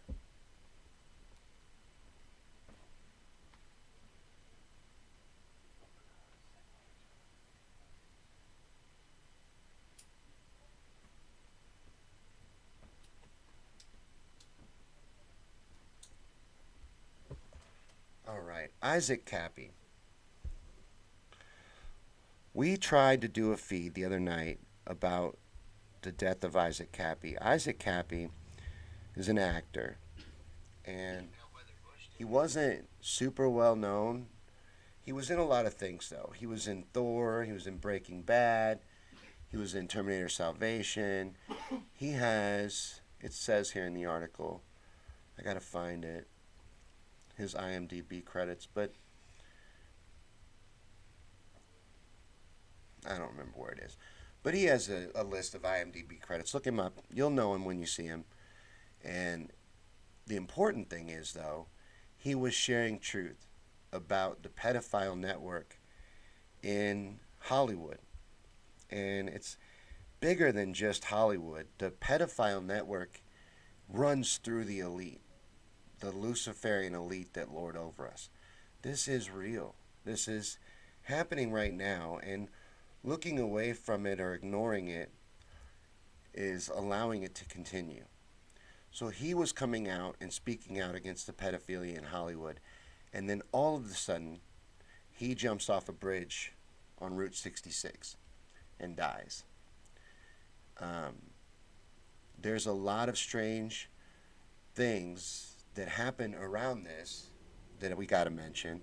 But then the fact is, he was posting as he was revealing names on his social media. He was doing this all through live streams and live posts, live videos, talking about everything that he had seen and exposing this stuff. He was also saying that, watch out, I'm not suicidal. I don't plan on killing myself, blah, blah, blah. I'm sure something might happen to me. You know you're in danger when you're spreading truth. And especially when you're spreading truth that powerful people don't want out there. So he was talking about how his life was in danger and something may happen to him. And it did. And I think it is because he was sharing the truth and talking about some very powerful people and big names in Hollywood being involved in pedophilia, including Steven Spielberg, Seth Green, and others. He was naming a lot of names, unlike Corey Feldman, who is perfectly safe and nothing has happened to, and refuses to release any names until he gets his $10 million goal. But I think Isaac Cappy was murdered for sharing the truth, and I believe a lot of stuff points in that direction. But what do you guys think? Like, we played the video the other day of him talking about all of the horrific things that he has seen in Hollywood as an actor and has been exposed to. And that included being at Luciferian parties, at ceremonies.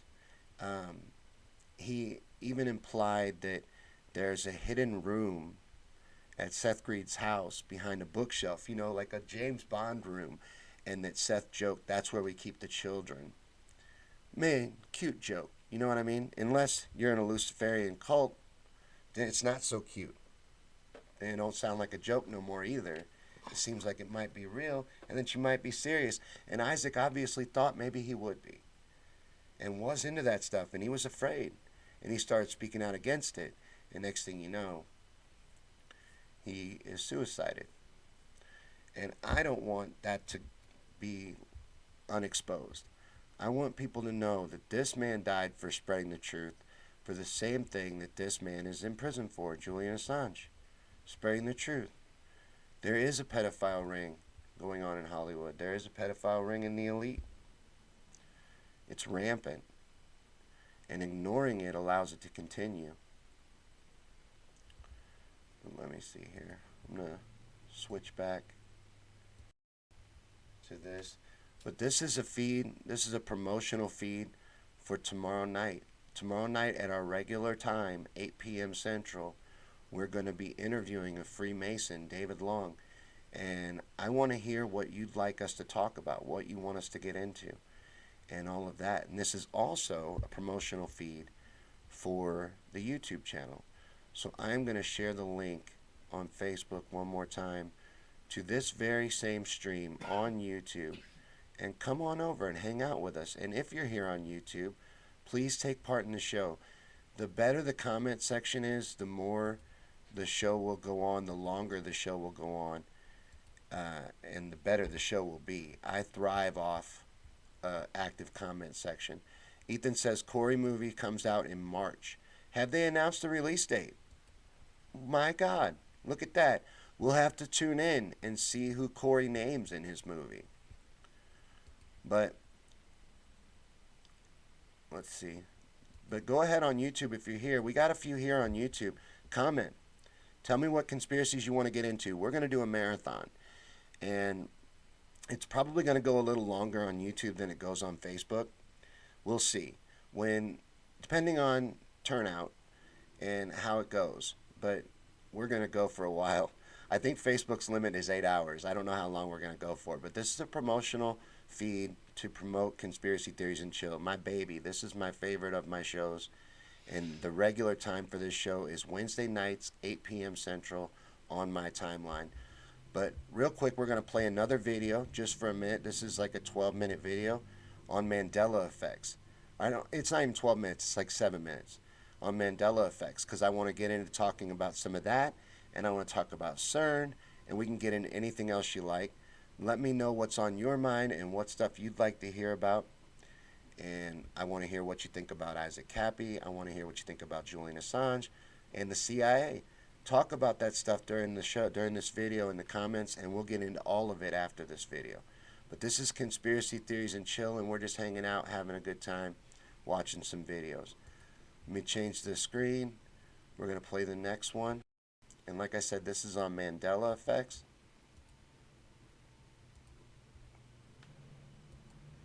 Today I wanted to share some more Mandela effects with you guys. Remember to like and share this video and subscribe to stay up on future videos from our channel. But if you didn't know, Mandela effects are when many people remember things in a way that they never actually were. Now these aren't brand or logo changes or edits, etc.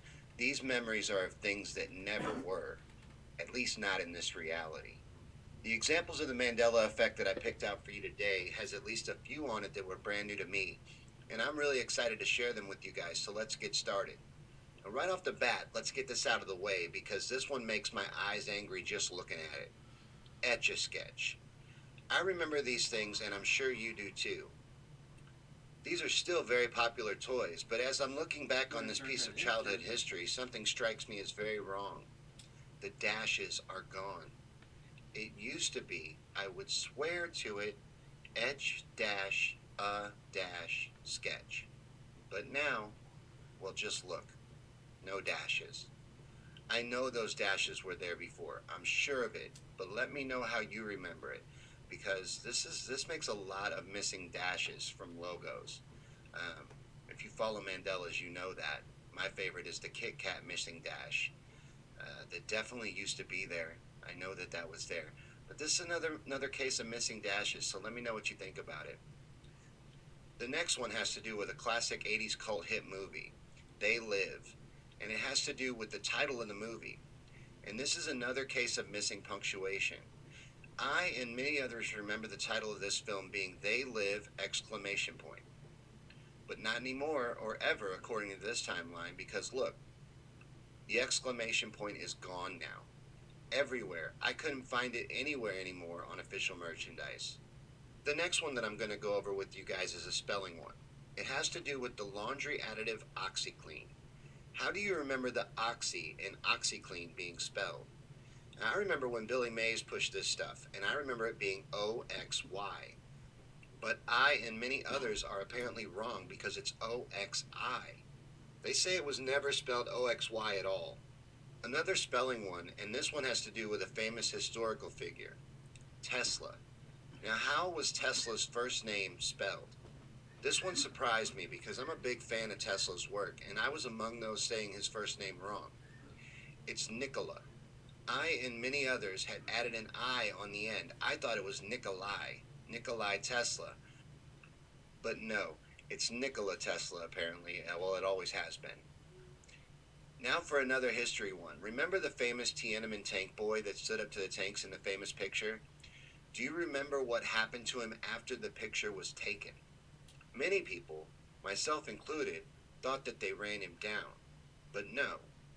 He even climbed up on the tanks. They didn't run him over. He lived, at least past the point of that picture. I don't know what happened to him directly after that, but the tanks didn't run him down. The next one that I'm going to cover in this video is from another classic film. This time, Alfred Hitchcock's The Birds. This one surprised me. Was the film The Birds in color, or was it in black and white? I remember black and white, so it surprised me to find out that The Birds was filmed in glorious Technicolor. Now for a Bible Mandela effect. I like the Bible Mandelas, but I have to lean on others because my Bible knowledge isn't too strong. But I thought that I knew how many wise men there were. 3. I thought for sure it was 3 wise men, but turns out the Bible doesn't actually specify how many wise men there were. So it could have been 3, could have been 7 too, though. That strikes me as weird. But again, I don't know much about the Bible and Bible history, so it wouldn't surprise me too much to find out that it never was specified, but I thought it was. I thought it was three wise men. I was pretty sure of it. The next one I'm sure we can all agree on. How many members were in the Jackson 5? That's got to be a trick question, right? Jackson 5. The answer's in the name. 5. 5 members in the Jackson 5. I'm sure of it, or I was, but it turns out it's 6. You have, of course, Michael. Then you have Jermaine on bass guitar, Randy on percussion instruments, Tito on lead guitar, Jackie on tambourines, and Marlon also on tambourines. There were 6 members in the Jackson 5. That blows me away, but I guess Jackson 6 isn't as catchy as Jackson 5. And Joe Jackson was quite the promoter and terrible father, but that's for another kind of video. For this next one, think back on your childhood and that bear that would teach us all about fire safety. What was his name? Smokey the Bear, right? Well, wrong again. It's just Smokey Bear. It's never been Smokey the Bear at all. They say it's always just been Smokey Bear. Now, that one really surprised me, but I could let it slide to bad memory maybe, but this last one that I'm going to get into today, though, there is no way that I'm remembering this one wrong. We have got to be in a different reality or dimension, because this is definitely a change to reality as I know it, and it's from one of my favorite films of all time, E.T. Now, what this has to do with is the famous line, E.T. phone home. Everybody knows that. E.T. makes the little phone to call his planet to get his spaceship to come back and get him. It's the premise of the entire movie, E.T. phone home. Well, it turns out that's not the line. It's E.T. home phone. That's what he says. Not phone home, home phone. E.T. home phone. That makes my ears angry.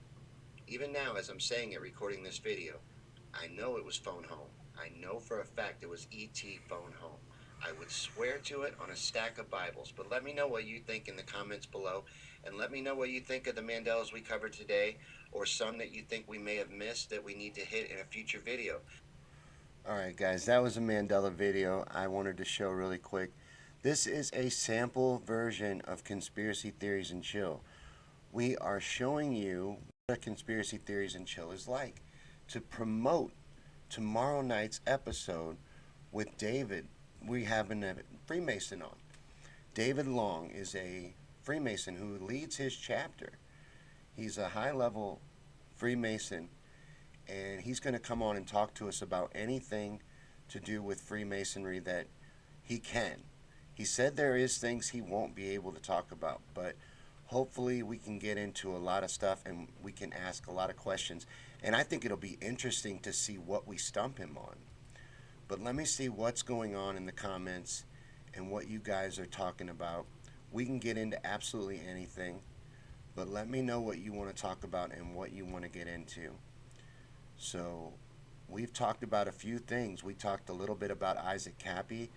I'm going to get more into that and talk more into that. I want to know what you guys think, though. I want to hear from you. So let me know in the comments what's going on and what you want to get into. But what I think is important right now, the most important thing for us to focus on, is the persecution of Julian Assange and protecting anyone sharing the truth. And what Isaac Cappy was doing was extremely dangerous. He was exposing very powerful people who are deeply connected and dangerous. These people are dangerous. The people that Isaac Cappy was exposing and the people that they're connected to. And something that we didn't get into today, but we did in the original Isaac Cappy feed that I tried to do, was that Tom Hanks' Instagram around the time of Isaac Cappy's death is very interesting. There is a post where he is on Route 66 taking a picture of a glove on the ground, and it says, "Roadkill? I hope not. Hashtag Hanks," or something like that. Rubbing it in your face. They're out in the open about it. They put it out there for everybody to see, you know, and they expect people to ignore it, to look away. We can't do that. We have to expose it. And that's what this show is for and what we do on this show. And like I said, our regular time is Wednesdays at 8 p.m. And this is a daytime version to show you what to expect from a Conspiracy Theories and Chill. But let me know in the comments anything you guys want to get into, because this is a marathon. And the reason for it is to promote the YouTube channel, which I shared the link in the feed, but I just pinned it in the feed. So check that out. Come over to YouTube and like and subscribe. And then check out some videos while you're here on YouTube. Look around. We've got a lot of videos. We've been doing this for a while, and we've got a lot of things that we've covered that are really interesting. Some of them I want to show you in this marathon. And I hope you'll join us tomorrow night for the interview. And let me know in the comments things that you want asked of David, things that what you would want to ask of Freemason. Because he says it's all on the table. Anything that he's allowed to get into or able to get into, he will get into with us. But at this point, I am out of my pre-planned agenda. So let me know what's on your mind. What did we touch on that maybe you want to look at a little deeper and get into? And looks like we got a group here on Facebook and YouTube, but it's a quiet group. Hey Nissa, I hope you're still here. Kathy. Looks like Phil just joined us. This is a daytime Conspiracy Theories and Chill. We're doing this as a promotion for tomorrow night's episode, where I will be interviewing a Freemason. I'm really excited about that. So I wanted to show a version during the day of what our show is like and what you can expect when you watch Conspiracy Theories and Chill. And I want your advice on what to look at, because I'm researching for this interview with David, and I want to know what you would ask a Freemason, what you would go into with a Freemason. And then I'm already convinced in my mind that he's going to tell me that we're crazy right off the bat, and that Freemasonry as a deeply connected secret society is an insane idea. But I am going to, of course, counter with, you wouldn't know unless you were at the very ultimate levels. Unless you were a 33rd degree Freemason, if you were at the top of the pyramid, is the only way you would ever know. And Gerard, daytime conspiracy, that never happens. You're right. This is a nighttime show, but we're in during the day today. We got better lighting because of it, too, because we got the daylight coming in. But this is a marathon to promote the show and promote the feed tomorrow night, to ask you guys what you want to hear from about Freemasonry and anything else you guys want to get into. And at the same time, we're going to show and look around the YouTube channel and play some videos just to show you guys what this show is like and what you can expect when you hang out at Conspiracy Theories and Chill. But any requests? Earlier, Paul requested that we play the Montauk video. We're going to play another video here in a little while. Anything you want to see that we've covered on the show? Ong's Hat. Ong's Hat is a video that I really love. One of my favorites. It's a recent video that we did here. And it's on an interesting conspiracy. But I think I tried to share this to a couple places, and I think I got kicked out because I cannot get back in to look at where I think a lot of these people are. So if you are here in a watch party, I shared to 2 watch parties, and both of them, I think, kicked me out. Come to my timeline, Sean Yankee, because I'm blocked in some way. I can't get back in to comment. I can get back in, but I can't comment or anything. And I can't see, I bet I can't see what half of you are saying. So come to my timeline, Sean Yankee, same show, or come to YouTube with the YouTube link. Me on Things and Stuff is the name of the channel. Gerard says, I think Masons were all hiding secrets in Mason work. That's a good one to get into with him. And I want to know what he thinks about that stuff. And Masonry's influence throughout history, which I think is undeniable.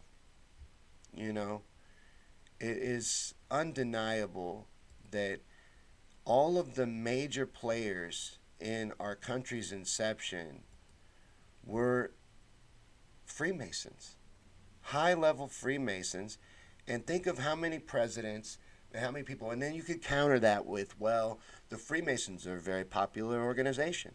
And it's probable and statistically probable that there would be a lot of Freemasons in high levels of power because it's such a large organization. You could counter with that. But I think it's a little weird. And I think it's all a little weird that they are all 33rd level Freemasons.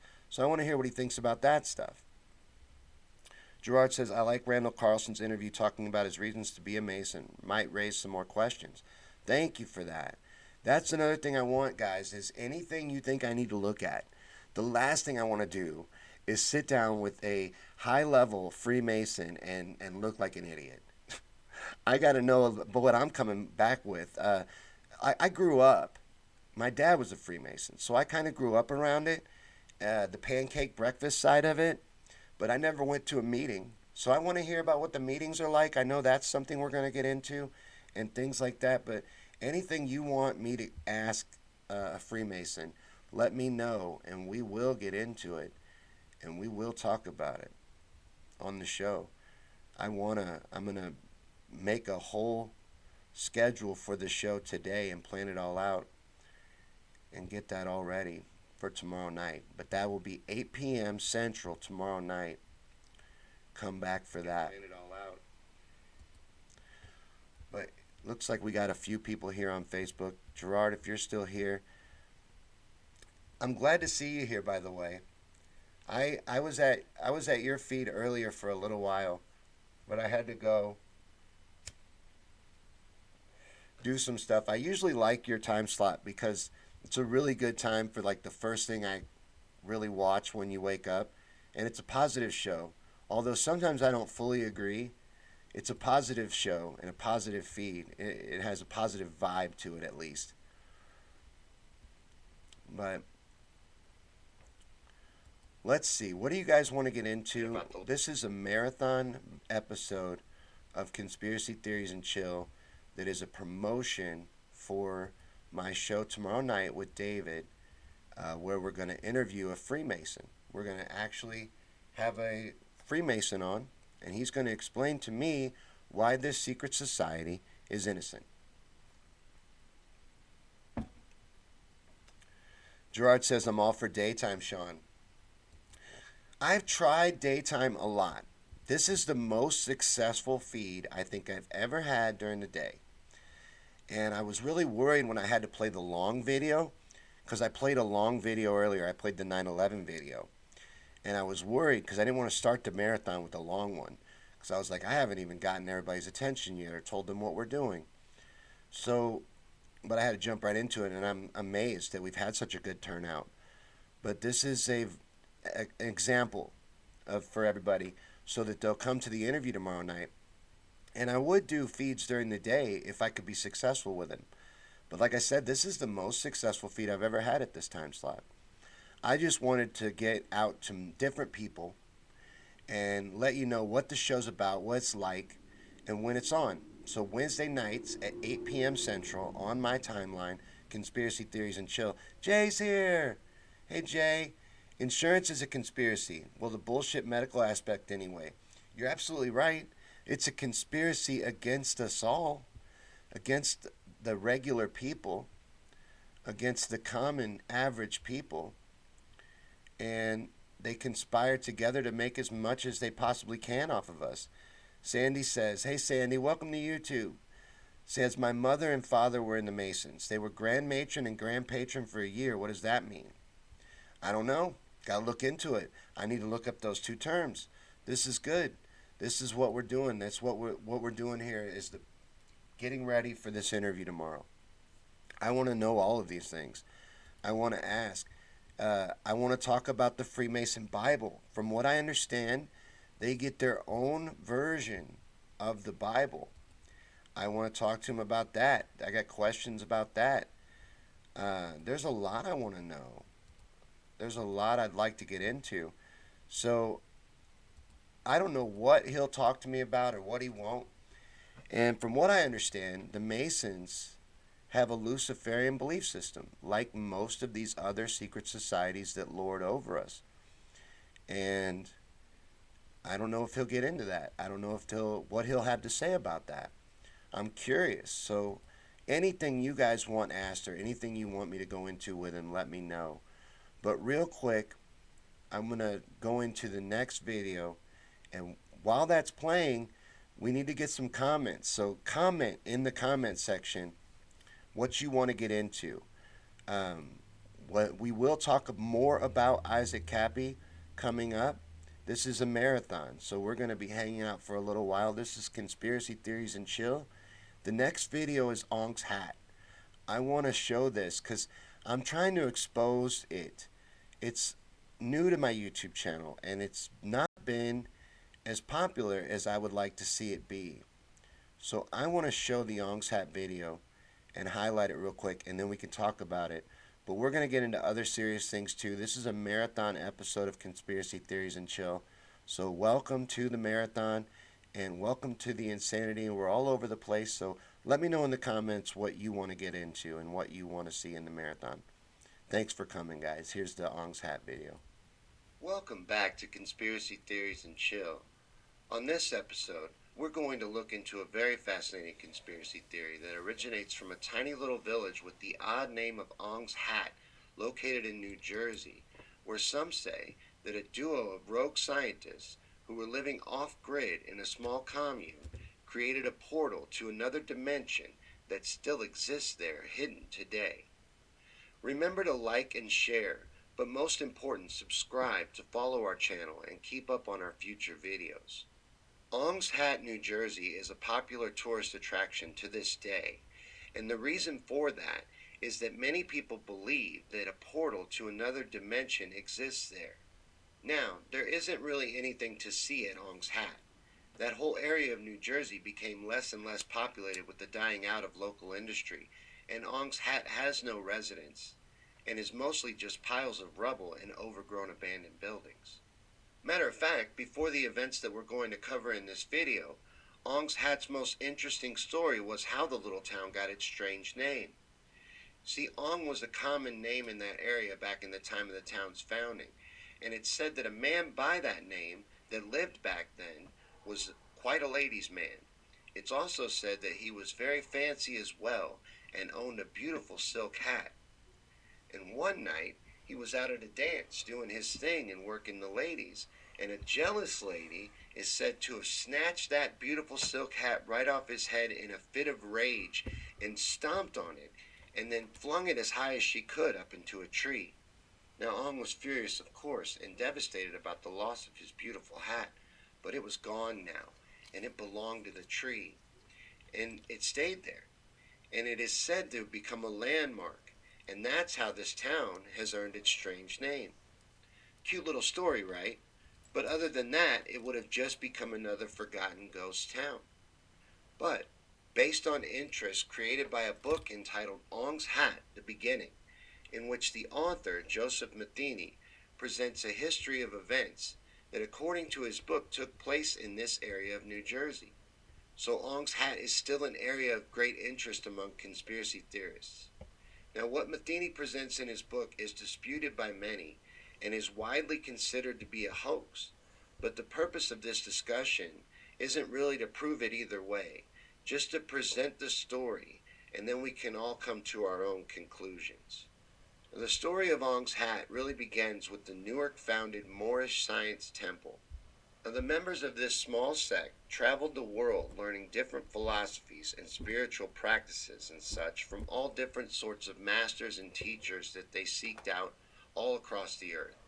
Well, one of these travelers and members, named Wally Fard, bought up 200 acres in 1978 in the New Jersey Pine Barrens. There, he and a small group consisting of runaway boys and a pair of lesbian anarchists formed a new exclusive sect of their own, which they called the Moorish Science Ashram. Soon after, Fard began publishing a series of newsletters proclaiming his beliefs and distributing them, and soon many others began flocking to his land to join his commune. Now, among these were two scientists who were looked down on and ostracized by the mainstream for their radical ideas, Frank and Althea Dobbs. These twins from Texas, who were raised in a UFO worshipping cult founded by their father and were already used to living life on the fringe, settled into this commune and set up a laboratory for their research. Now, it is said that it didn't take long for them to start making discoveries that blew the minds of the people of the commune.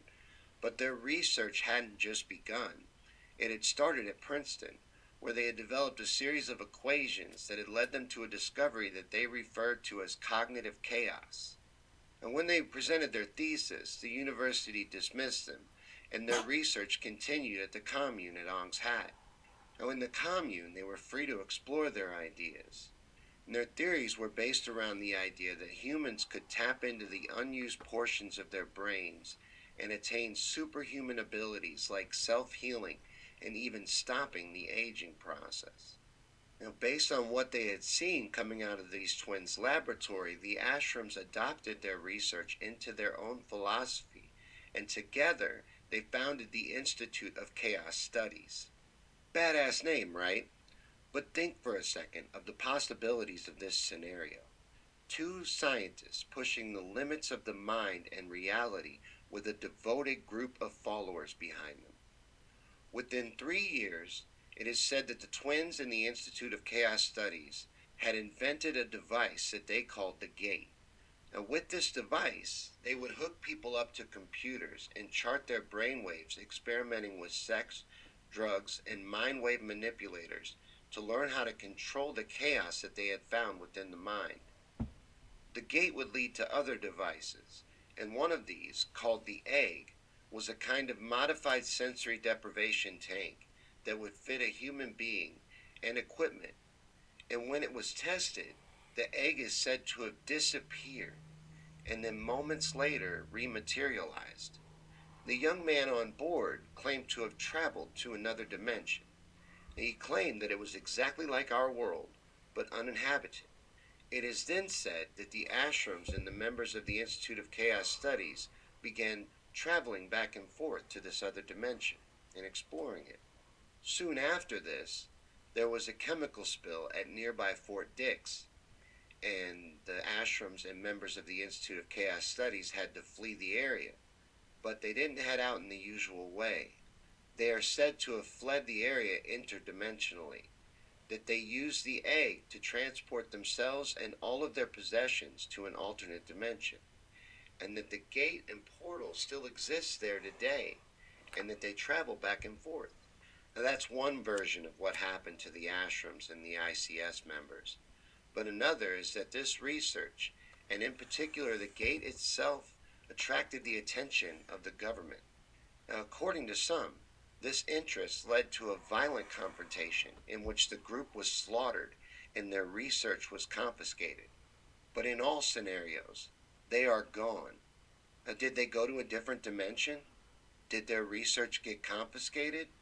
Did they really make the discoveries that they claim to have made? Is the legend of Ong's Hat even real?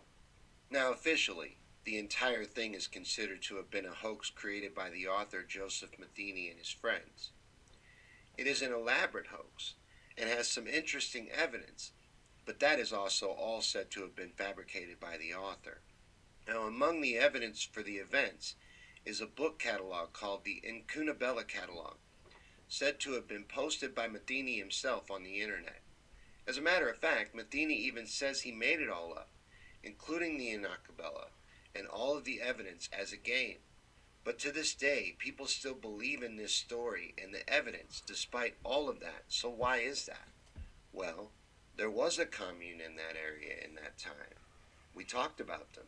And there was a nuclear leak at Fort Dix and many strange military exercises in that area around that particular time. And that's where it all gets difficult. See, as viewers of this show know, I am a contrarian, and this part is where the Ong's Hat story takes a weird turn for me. For decades, researchers have pored over all this evidence that was, according to the official narrative, made up by a science fiction author and his friends. Now, I didn't take the time to pore through it myself, And as I said, we're just exploring the theory here today. But people have investigated it for decades, and they believe that it is real to this day. Now, does that make it real? No, of course not. But it does make it interesting. The idea that this did happen and was covered up is interesting as well. Imagine that this story is true for a minute. That two scientists and a small commune of believers uncovered some secrets about the human mind, reality itself, and what if they discovered travel to another dimension? What would those in power do if they found out about that? I don't know. Would they storm the compound, wipe them out, and take whatever they had discovered? I think that they would. I also think that they could. But did they? Or did a sci fi author and his scientist friends really create a hoax so elaborate that it has survived for this long? I found compelling evidence from both sides on this one. The believers are painted as crazy, but are they? The believers are always painted as crazy. They always make it look like you have to be insane to believe something like this. Well, there's evidence for things like this. And one of the smartest men that ever lived, Nikola Tesla, had experiments similar to things like this, talked about things similar to this. And this melding of quantum physics and deep religious belief and drugs and sex and all the things that they talk about that they had done, it's not unbelievable. And it's not even unbelievable that those in power would take that technology and that research. I believe if something can be done, it probably is being done. It probably has been done. Or someone's attempting to do it. You know, we live in a madhouse, in a world of lies. So who knows really what is true?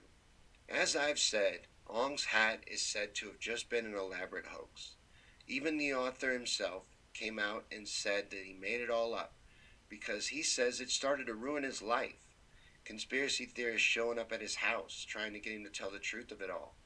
But if you look into it, in the Incunabella catalog itself, it's very detailed, it's very in depth, and it includes a lot of scientific research.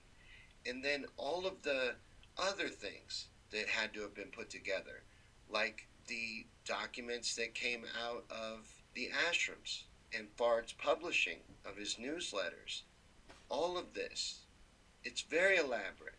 Now they say it's the earliest version of what they call today an ARG, basically a living novel, a role-playing game. Now, it could be, or it could be a massive cover-up. Like I said, we didn't take a deep dive into this one. We didn't try to prove whether or not it was real. I thought it was an interesting story. It was a recommended topic by Babels, so we looked into it. It was very interesting. And if there's any interest, I'll look into it deeper. Ong's hat actually turned out to be an old conspiracy, but as I told you, is one that lives to this day. And Ong's hat is a popular tourist attraction to this day. There is still interest in this story, and it is still out there. So if you'd like more information on this story, I'll include some links in the description on how you can learn more about the legend of Ong's hat. But thanks for watching, and we'll see you next time right here on... There you go, guys. That was the Ong's hat video. I was hoping that would get a conversation going because we are doing a marathon, and I'm going to be in trouble if we don't get a conversation going. So I'm going to check the comments now and see what you guys have been talking about during that little video. But thanks for watching this marathon. By the way, anyone who has stuck with us during this, I really appreciate you. This is a promotional marathon for the episode of Conspiracy Theories and Chill that's going to air tomorrow night at our regular time, Wednesdays at 8 p.m. Central. So thank you for coming to the marathon. And we just got done watching the story of Ong's hat. Jay says, oh, that's an old one. But if you're still here, let me know what you want to talk about, what you want to get into, what you want to see, what you want to do, what's important to you, any conspiracy at all. And if you're watching in another watch party or something like that, I can't see your comments because I'm trying to get back to it, but I'm having a little trouble. So if you come to the timeline, my timeline, or the YouTube channel, I'll be able to see what you have to say. And I want to hear from you. because we're on in both places. So on my timeline, Sean Yankee, I'm the really good-looking guy that's blue. I look like a good-looking Smurf. Click on that, go to my page, click on this link, and come to the same feed either on YouTube or Facebook.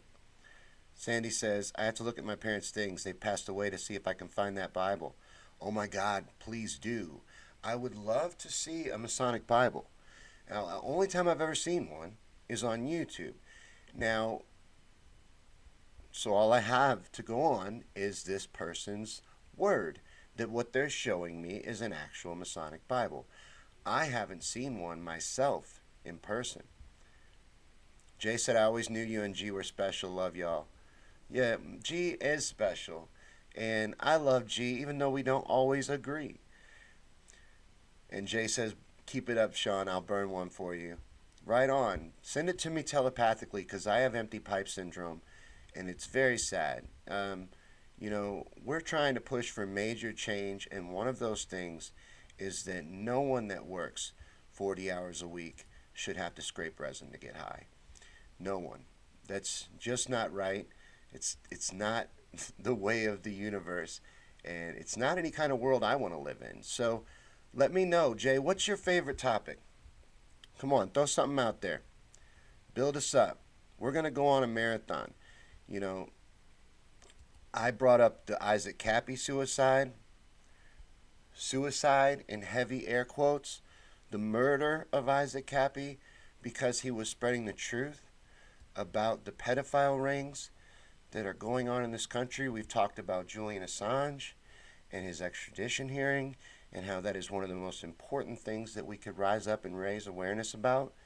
And it's crucial that we do so because the truth is being killed off, and we're going to find ourselves in a literal dystopian nightmare if we don't do something about it.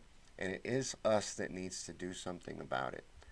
And we've also talked about Operation Mockingbird, Montauk. We watched the 9/11 video. This has been a lot of fun. Jay says, right or wrong ends of communication, just agree and discuss. I'll be here at the show tomorrow night. Be here, guys. Tomorrow night we're interviewing David Long, a Freemason. And by the way, David, if you happen to stumble upon this marathon, get in touch with me today. We need to talk about this. I'm going to reach out to you as well. Jeff says, do requirements for a Mason vary across the board or due to location? I think it's standard. I'm going to ask him, though. I'll bring it up. Female Masons. There is a different group for females, I believe. I'll have to ask him, but I know that females can't be regular Masons. And I'm also going to ask him, again, I'm talking out of my ass a lot here because we're going to talk to an expert tomorrow. I'm telling you what I know about Freemasonry right now. That they didn't allow black people. There had to be a different version of the Masons for black people. So there's a lot of questions to ask about the Freemasons. Right on, Jay. I'll be glad to see you. And let's see, we got any comments on YouTube? Yeah, Sandy's still here. Hey, good to see you guys watching on YouTube. Come to the YouTube feed.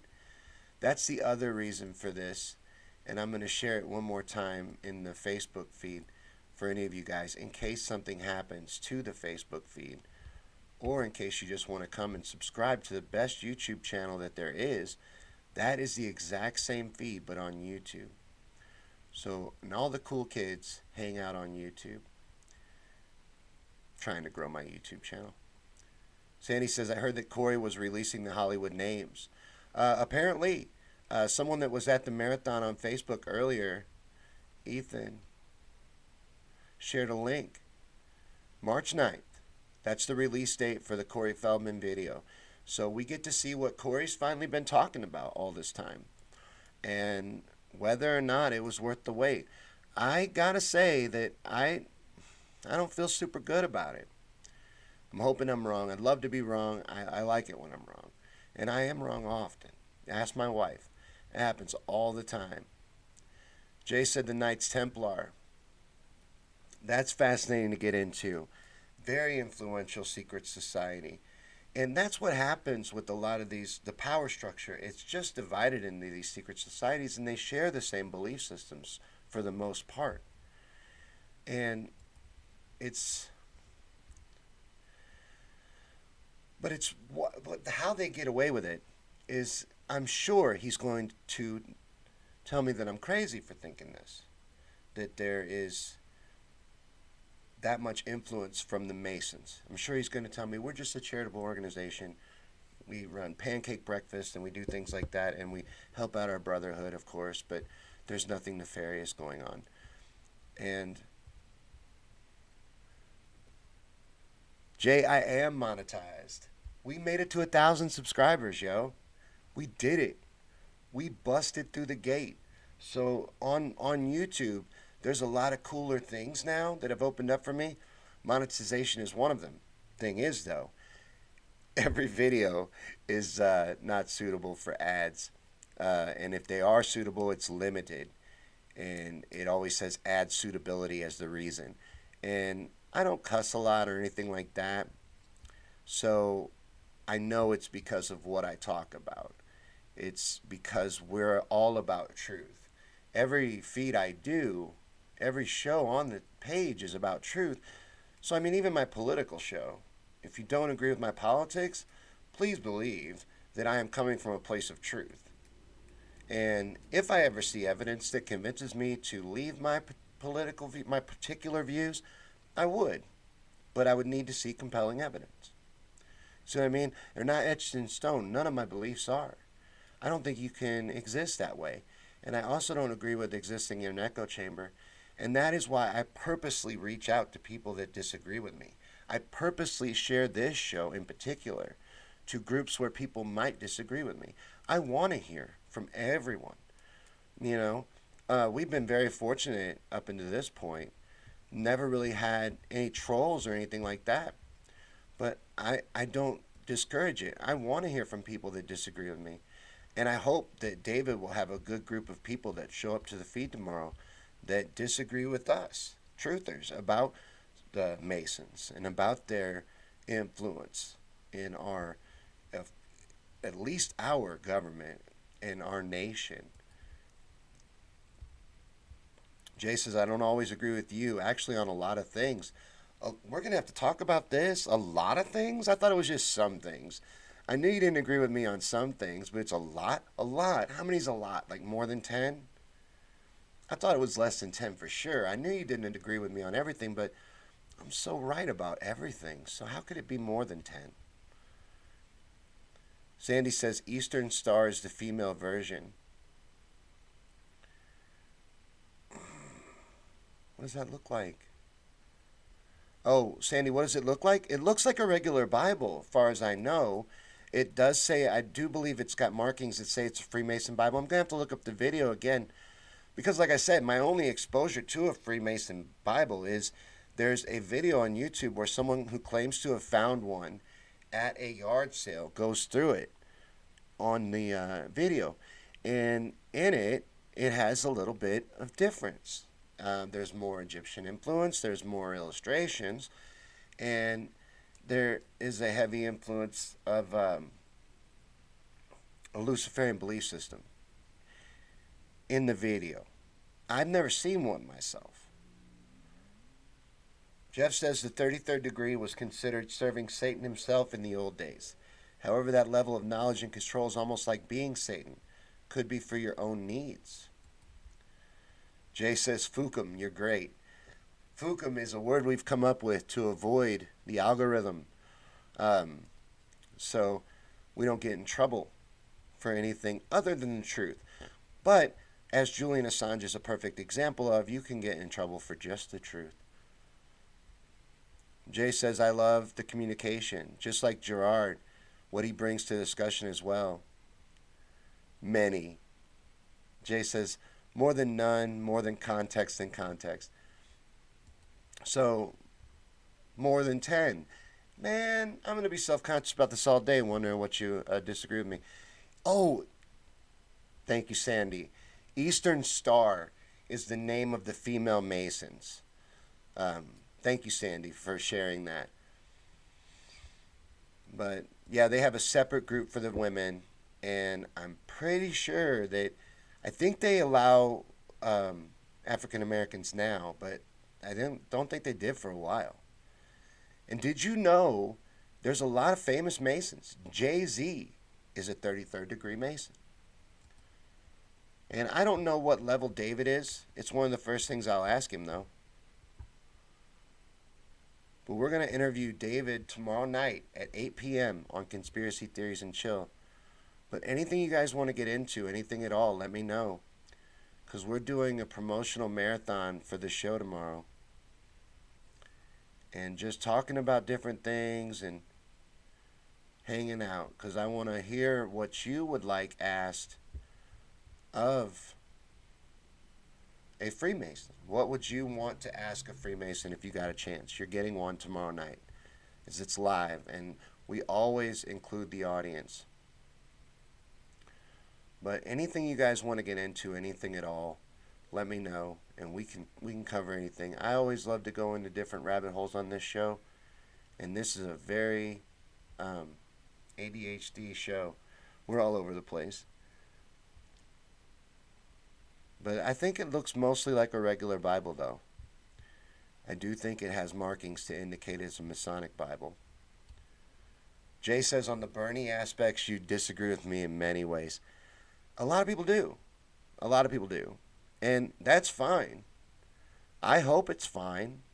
You know, I don't agree with everybody that I like. I don't think there's anyone, including Bernie and myself included, that I agree with 100% of the time. I can't even always agree with me. So,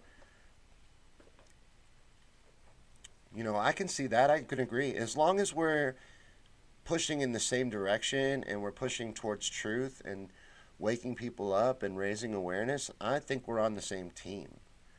You know, politics in a lot of ways is just to divide us up anyway. You know, to keep us weak by breaking us into little groups. So I don't expect everybody to agree with my politics, and I don't agree with everybody else's. And that's not that important, I don't think. As long as we all, you know, can agree on important things. What I think is important. Bringing truth and awareness to real issues and exposing things and protecting the truth and raising awareness. That's what I think is important. I don't know. But I obviously also think politics is important. I do a show every day about the political revolution. But a lot of people disagree with me about that. But there's people that I know that do shows for Trump that I'm friends with. See what I mean? We agree about a lot of other things. We know that there's people behind the curtain that really pull the strings. And we understand that there's more that we're against than any politician. You know, the big picture, we have a lot in common. We just may disagree about some stuff, which is okay. That's what democracy is supposed to be about. As long as we're all protecting democracy, I'm cool. Sandy says, I keep trying to ask about worldwide pedo and they won't let me post with babies in it. They're doing everything they can to eliminate truth in real time. And I don't know what to do about that. This tool that we have here, the internet, is neat. You know, the fact that we can do little shows like this and have fun and hang out and spread truth and raise awareness in the limited way that they've allowed us to. It's like they got us on one of those little kitty leashes. We can only go so far and do so much. Like on Facebook, for example, you can only have 5,000 friends. And then it's hard as hell to grow a Twitter following. And YouTube, it's taken me 3 years to get to where we're at, to break 1,000 subscribers. So it takes a long time to build a social media presence up. And it takes a lot of work to get out of any exposure, to expose yourself to even 1,000 people. So they keep us really quiet and broken down, and they try to suppress the information, especially having to do with the pedophile network. That's why Isaac Cappy was murdered. is because he was exposing the pedophile network in Hollywood and exposing by name real pedophiles in Hollywood. And I probably get banned on this video because I know you're not supposed to straight out accuse somebody. I didn't. Isaac did. And he paid the ultimate price for it. And he was connected to these people. He went to these parties. He was in these situations.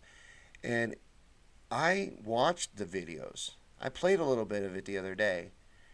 And he seems to me to be an honest person that is very disturbed by a lot of things that he was exposed to and things that he saw. And then he ended up being killed for it. But look into it. Look into Isaac Cappy and see what you think. And then here in a minute, we might look at his final Instagram posts and stuff like that. If there's any interest, I want to hear what you guys want to talk about on Conspiracy Theories and Chill. I want to know what you want to see. So this is a daytime version of a nighttime show. So we're going out to a whole different audience here, and I'm just trying to show you what this show is like and let you know that tomorrow night we have a special episode with that interview. Jay says, boom, us not them. Exactly. It's us against them. We have the same enemies. I mean, we may disagree on certain things or disagree on ways to go about it. But Sandy says, I've seen The Fall of Cabal, 10 episodes. I got to look at that. I got to look that up. I don't know if that's new to me or not. It don't sound familiar. So that might be a new one for me to check out. I love looking at those kind of things and researching that kind of stuff. And the cabal is real. This group that lords over us is very real. And to ignore that fact is dangerous. You know? I really believe that's very dangerous, to ignore the power that does lord over us. The real power that is above us. But what do you guys want to get into and cover? I want to go for a little while longer. I want to see where this goes. I know it's been kind of hard to follow, but it's supposed to have been an example of what the show's like. But please raise awareness about Julian Assange and what's happening. And just inform people that the man is not a Russian asset. This Russian thing, can you believe that's still going on? I get called Russian on a daily basis. And people, by people I think that really believe it, which is crazy. That is insane. That there is people that really believe this Russia hysteria and really fall in with that propaganda. That is 100% propaganda. That is a complete lie.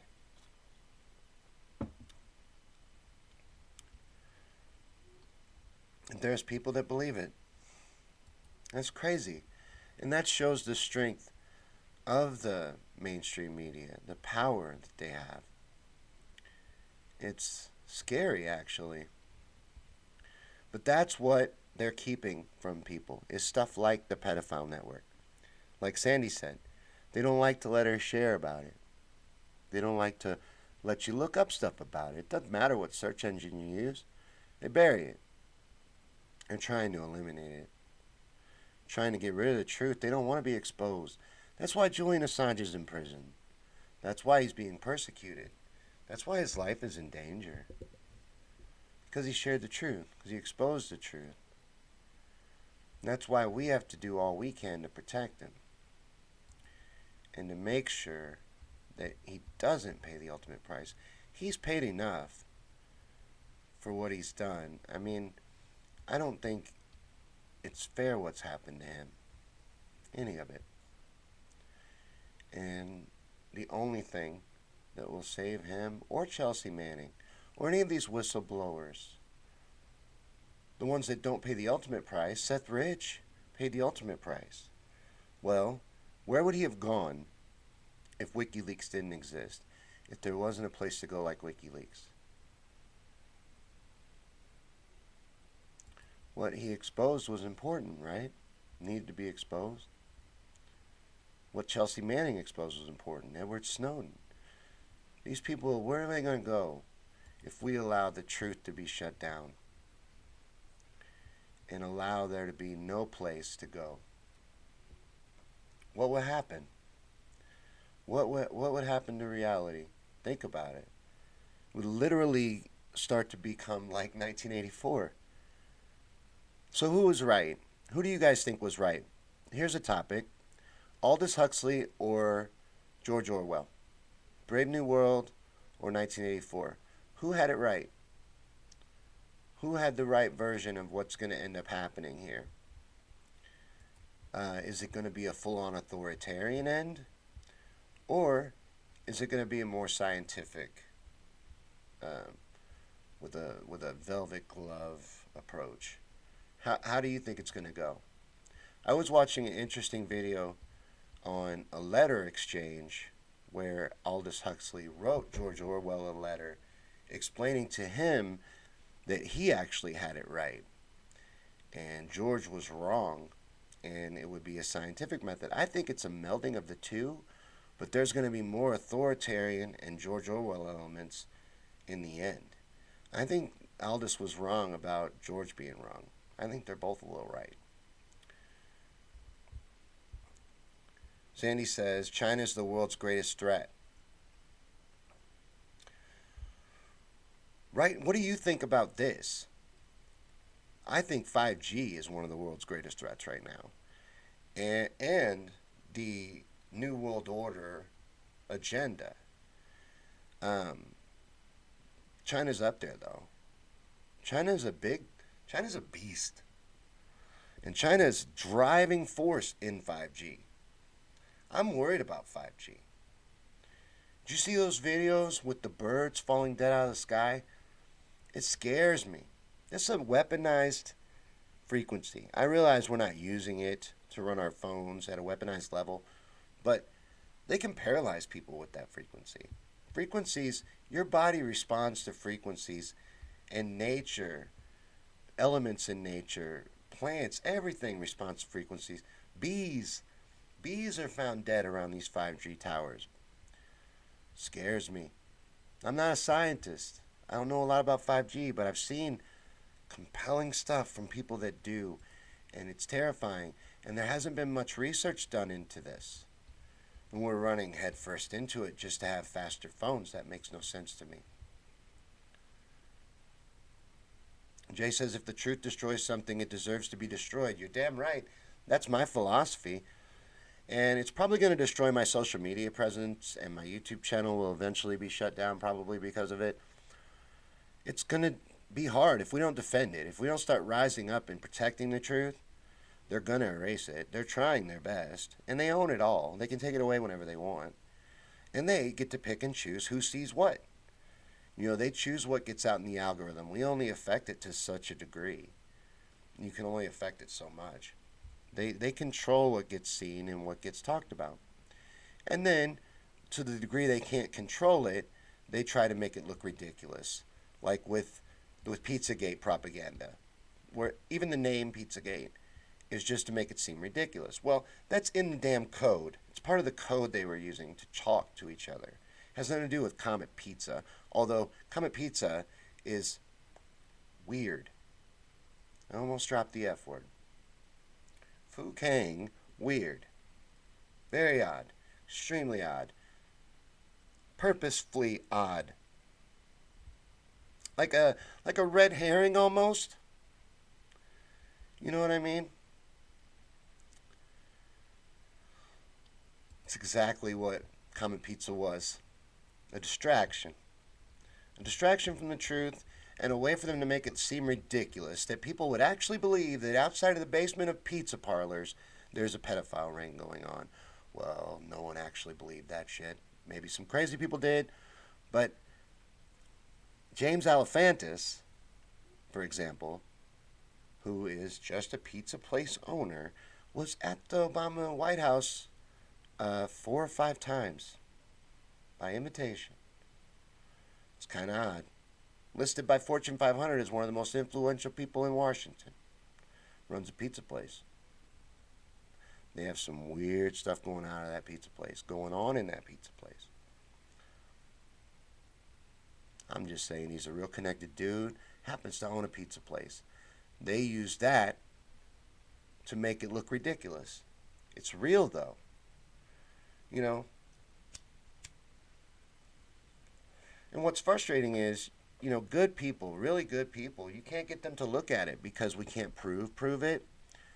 But in the meantime, while we wait for the mainstream media to prove it, these children are in real danger.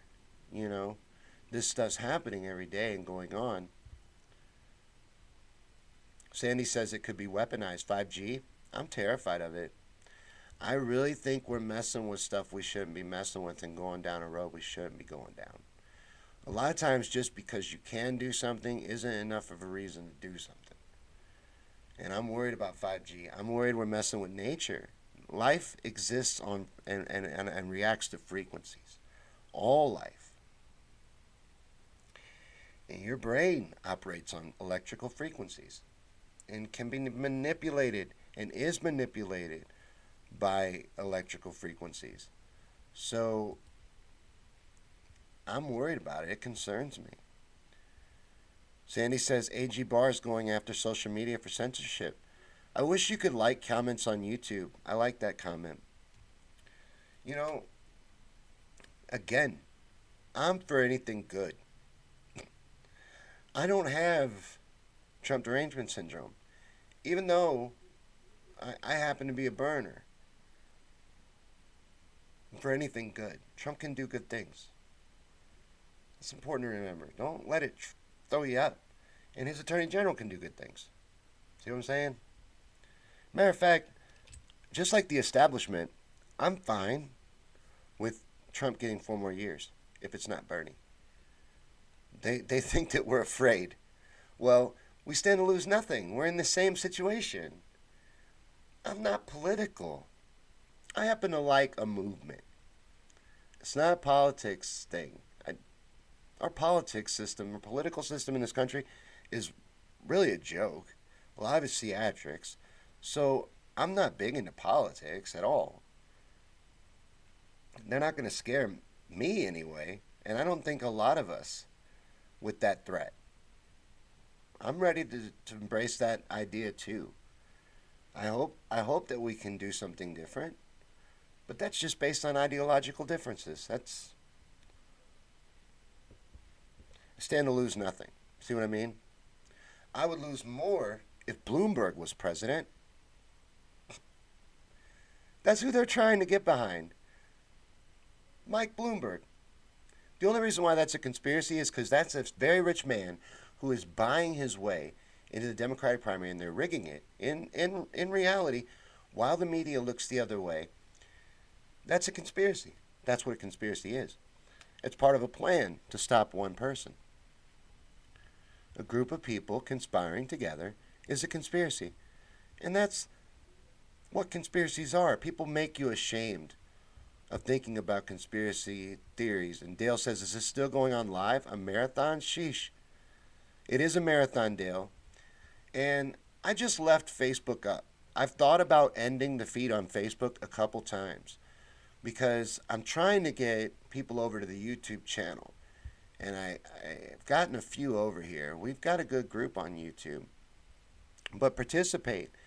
Talk in the show. Let me know what you want to talk about. Because we are doing a marathon. We are going to keep going. This is a promotional feed for the show. I'm hoping that more people will discover conspiracy theories and chill, and that this kind of stuff will help us grow. Jay says, I'm human. What's that in reference to? Jay says, jail everyone if the representatives that actually fook us and help corporations fook us.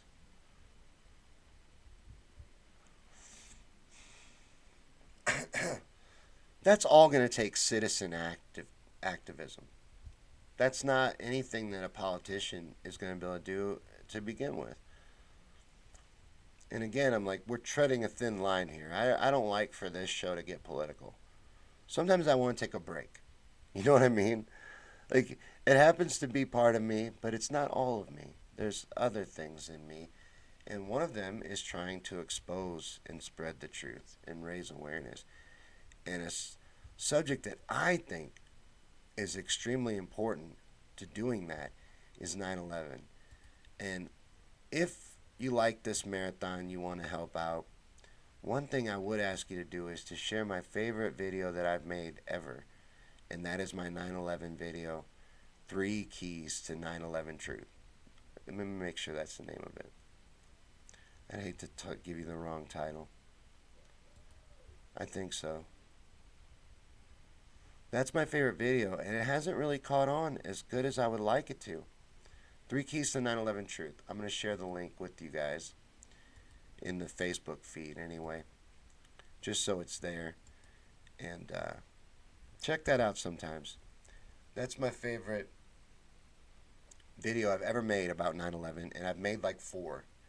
It's my favorite topic, and I think it's important to wake people up, and a good one to expose people to the truth.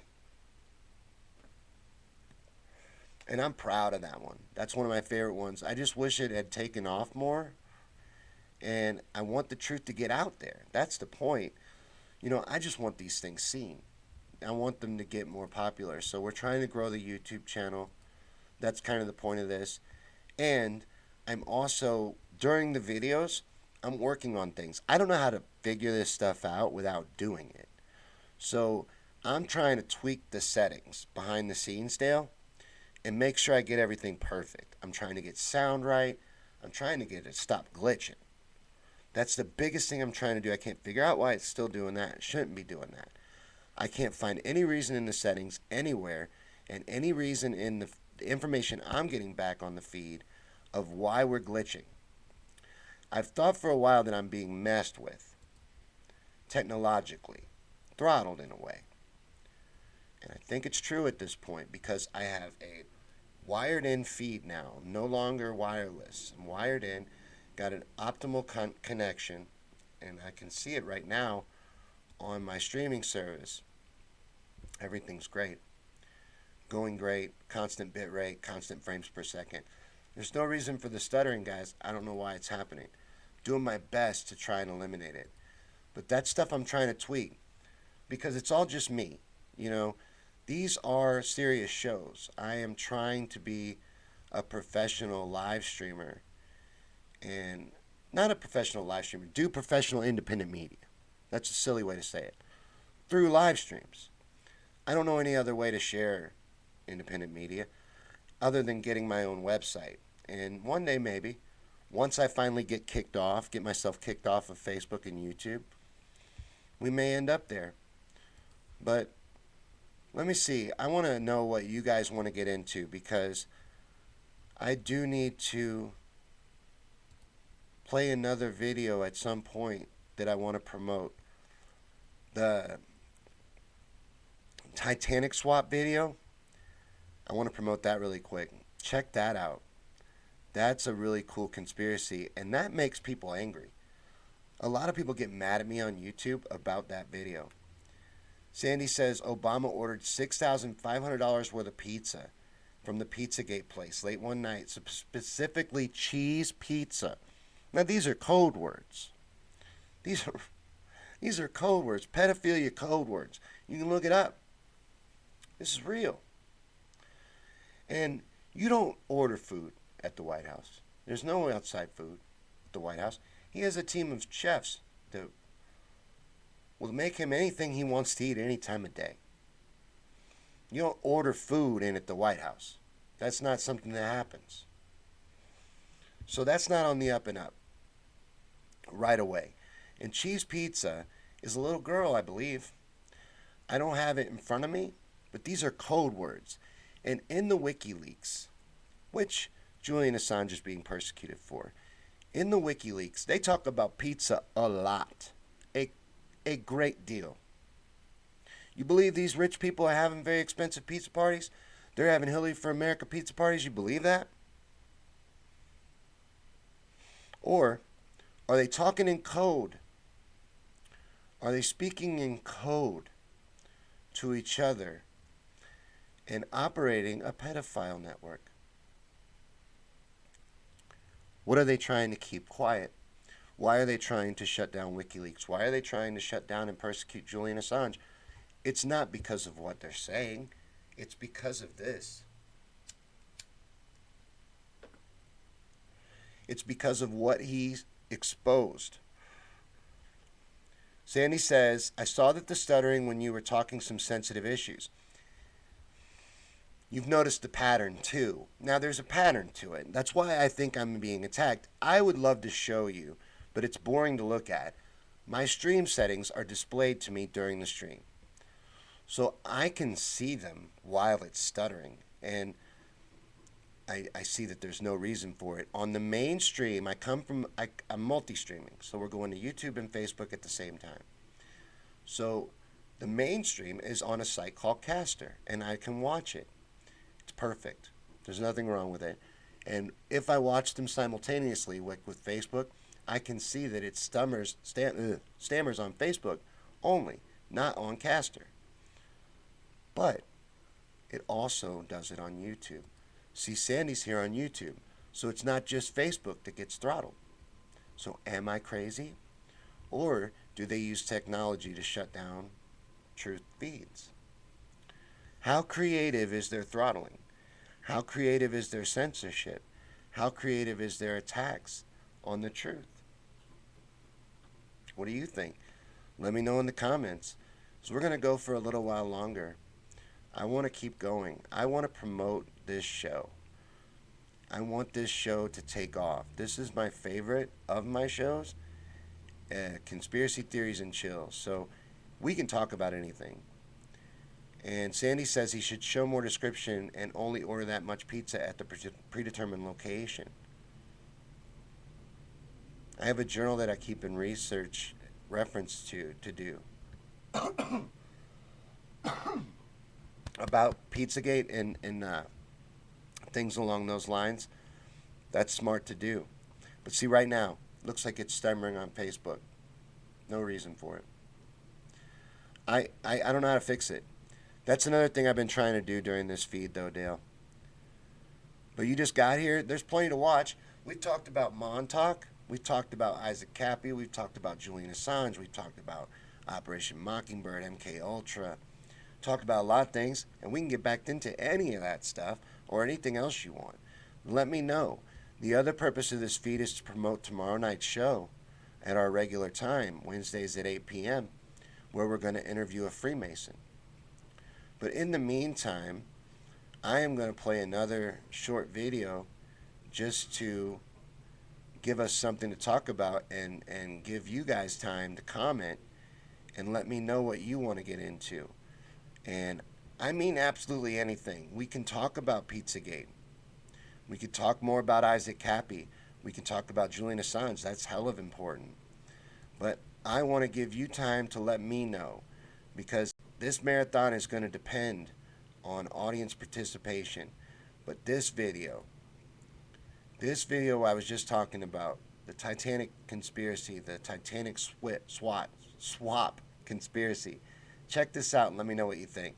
And anything else you want to talk about. This is a marathon of conspiracy theories and chill, just to promote the show and let you guys know what it's about. And this is one of the videos that I've made for my YouTube channel about what I think is a very interesting conspiracy. Let me know what you think. In the early morning hours of April 15, 1912, the RMS Titanic sank to the bottom of the Atlantic Ocean, and over 1,500 people lost their lives in this tragic event. Now, the story of the sinking of the Titanic is one in which you will find that when you really look into it, you will leave it with more questions than you do answers.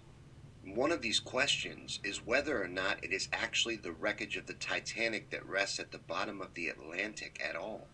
You see, many people believe that it is not the Titanic that sank that morning, but rather her sister ship, the Olympic. And on this episode of Conspiracy Theories and Chill, we're going to look into whether the Titanic disaster was actually an insurance scam gone horribly wrong, and look at why people would believe this theory, which implies not only that the ships were swapped, but that they knew that it would sink. The story begins with the White Star Line, who had invested heavily in these two luxury liners. These ships were to be the pinnacle of their fleet, unmatched in elegance and class, and they needed them to be a huge success to pay off their investment.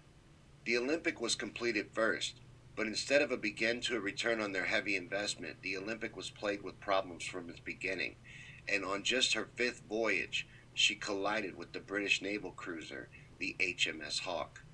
The two ships were traveling parallel to each other, and the Olympic turned to starboard. But with its size and wide turning radius, this didn't give the captain of the HMS Hawke time to react, and the Hawke's bow, which had been designed to sink ships by ramming them, collided with the Olympic's starboard side, tearing two large holes above and below the waterline and flooding two of her watertight compartments. The hilt of the Olympic was twisted, which caused a noticeable list to port that would be permanent. Now the Olympic was able to limp back to port, but the HMS Hawke had suffered severe damage and had nearly capsized, but was later repaired at the White Star Line's expense. You see, the fault of the accident didn't end up mattering much because it involved a military craft. So the White Star Line ended up being found at fault and responsible for the expensive repairs to the HMS Hawke, and also left holding the bag on the heavily damaged Olympic. And this put the White Star Line in trouble because they had already heavily bet on these two ships and their investment was hemorrhaging money instead of creating it. So now they were left with a nearly finished Titanic and a heavily damaged Olympic that they had to try to repair. It took 2 weeks of work just to get the Olympic in good enough shape to get her back to Belfast. And then by pulling resources from the construction of the Titanic, in just another 6 weeks, they were able to get her in good enough shape to go back out to sea. You see, it was said that to fully repair the damage done to the Olympic, she would have had to be cut in two and have a new frame inserted, so a full repair was out of the question financially for White Star. So the Olympic was patched up and sent back out to sea, but during one of her first trips out, she struck an undersea shipwreck, causing damage to a propeller, and once again had to return to Belfast for more repairs. The damaged propeller was taken from the not yet in service but nearly complete Titanic, so it was already stamped Titanic and numbered 401. But as we said, the White Star Line was in a tough spot. They weren't getting a return on their investment, and the Titanic wasn't ready for launch yet. The Olympic was badly damaged and also plagued with bad luck. They needed to turn this around, and the way they are said to have done that is to come up with the idea to switch the two ships. The Olympic and Titanic were nearly identical, and the theory goes that the White Star Line saw that they were going to take an expensive bath on the Olympic, and that the remaining half of their fleet couldn't possibly recoup their losses because the Olympic was too expensive to repair properly. But they had proven that they could patch it up enough and deal with its flaws, like the permanent list to port problem, enough to send it out at least one more time. But for how long could they keep doing that? The damage that had been done to it was all uncovered by insurance, and further damage to it would most likely put it out of commission for good. But if you rename it the Titanic, you can insure it like a brand new ship, and then if something were to happen, it would be fully covered. And this is what people believe happened, and I find the story very compelling. So far it makes perfect sense to me, and sounds exactly like something that billionaires do every day. All you have to do is rebrand the ship Titanic, and then let it have an unfortunate accident that you can claim insurance on and recoup your losses. Then you have a brand new ship ready to go and the money to replace the one that you had lost. Makes perfect sense to me, and that is why many people believe that this is what took place. They think that what happened next was the White Star Line switched the nameplates, lifeboats, and all identifying items on board each ship. But for the most part, everything on board would have been standard White Star property that would be virtually identical. But after they had switched everything identifying, they had sent out the patched up Olympic as the Titanic, planning an event. What people believed they had in mind was they would send out the Titanic on a doomed voyage that they would undersell and then shadow it with another ship that could be nearby to rescue the passengers. Now it didn't work out that way, but you've come this far, so come a little further, and I'll tell you why people think that this is what happened. Around the same time that the White Star Line was having their financial troubles, some other financial problems were also brewing. A collection of elite billionaires had gathered at Jekyll Island and had plans to enact a central banking system in this country that ended up becoming the Federal Reserve. But at the time, not all the rich and powerful men were on board with the creation of the Federal Reserve, most noteworthy of which would be John Jacob Astor, Benjamin Guggenheim, and Isidor Straus, all three of which died in the sinking of the Titanic. These three men were said to be traveling to America to fight the formation of the Federal Reserve, and all happened to perish together on the way to do so. Three very wealthy men on their way to try to stop other very wealthy men from putting into place what we now know to be the biggest scam in history? Coincidence? Well, it'd be a big one. But in the skeptic's defense, the odds are probably similar to the odds of all three even being in the same place at the same time. But another interesting coincidence involving the super rich and the Titanic is with cancellations. Over 50 big names canceled last minute, including billionaire J.P. Morgan, who had originally planned to travel on the Titanic, but came down ill and canceled last minute. Luckily, he had all of his items removed before the ship left port, including an expensive statue collection that he was permanently transporting to the States, but decided better of it at the last minute.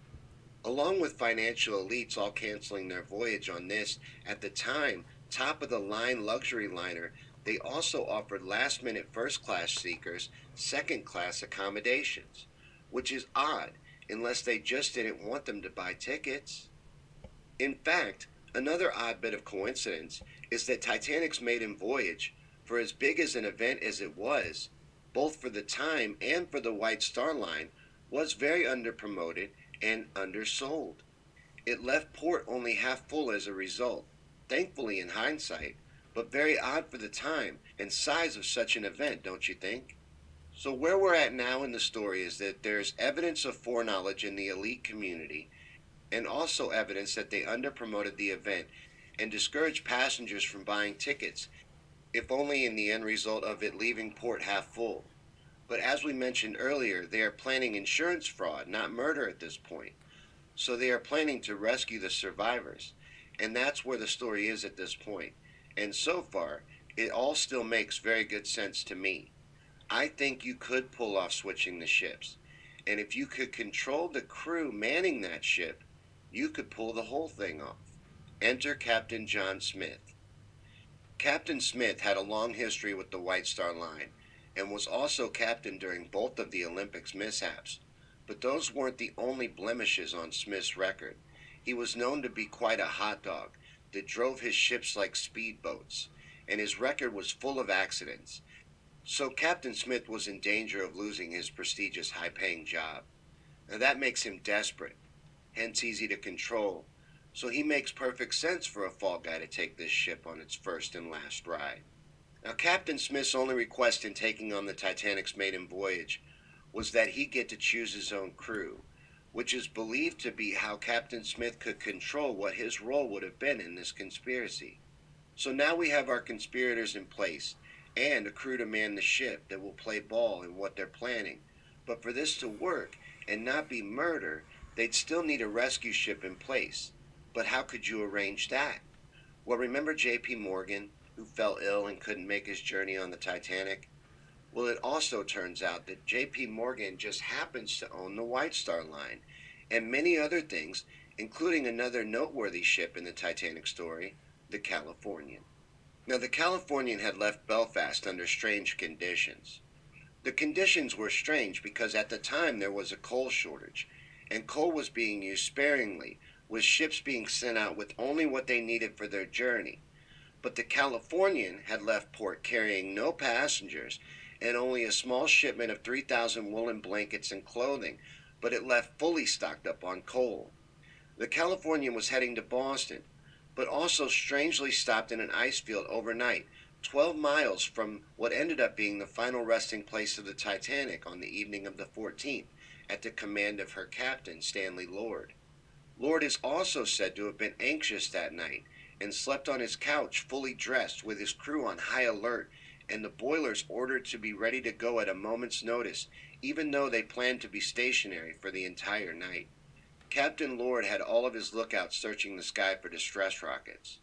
Another noteworthy coincidence is the night that the Titanic sank, she received only 6 radio messages, but of those 6, 3 were from the Californian.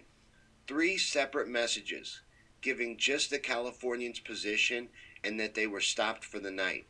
All 3 messages addressed personally to Captain Smith, as if Captain Lord wanted Captain Smith to be sure that they were ready and in place. Now, many researchers believe that the Californian's odd behavior that night was because she was supposed to be the rescue ship when the Titanic went down.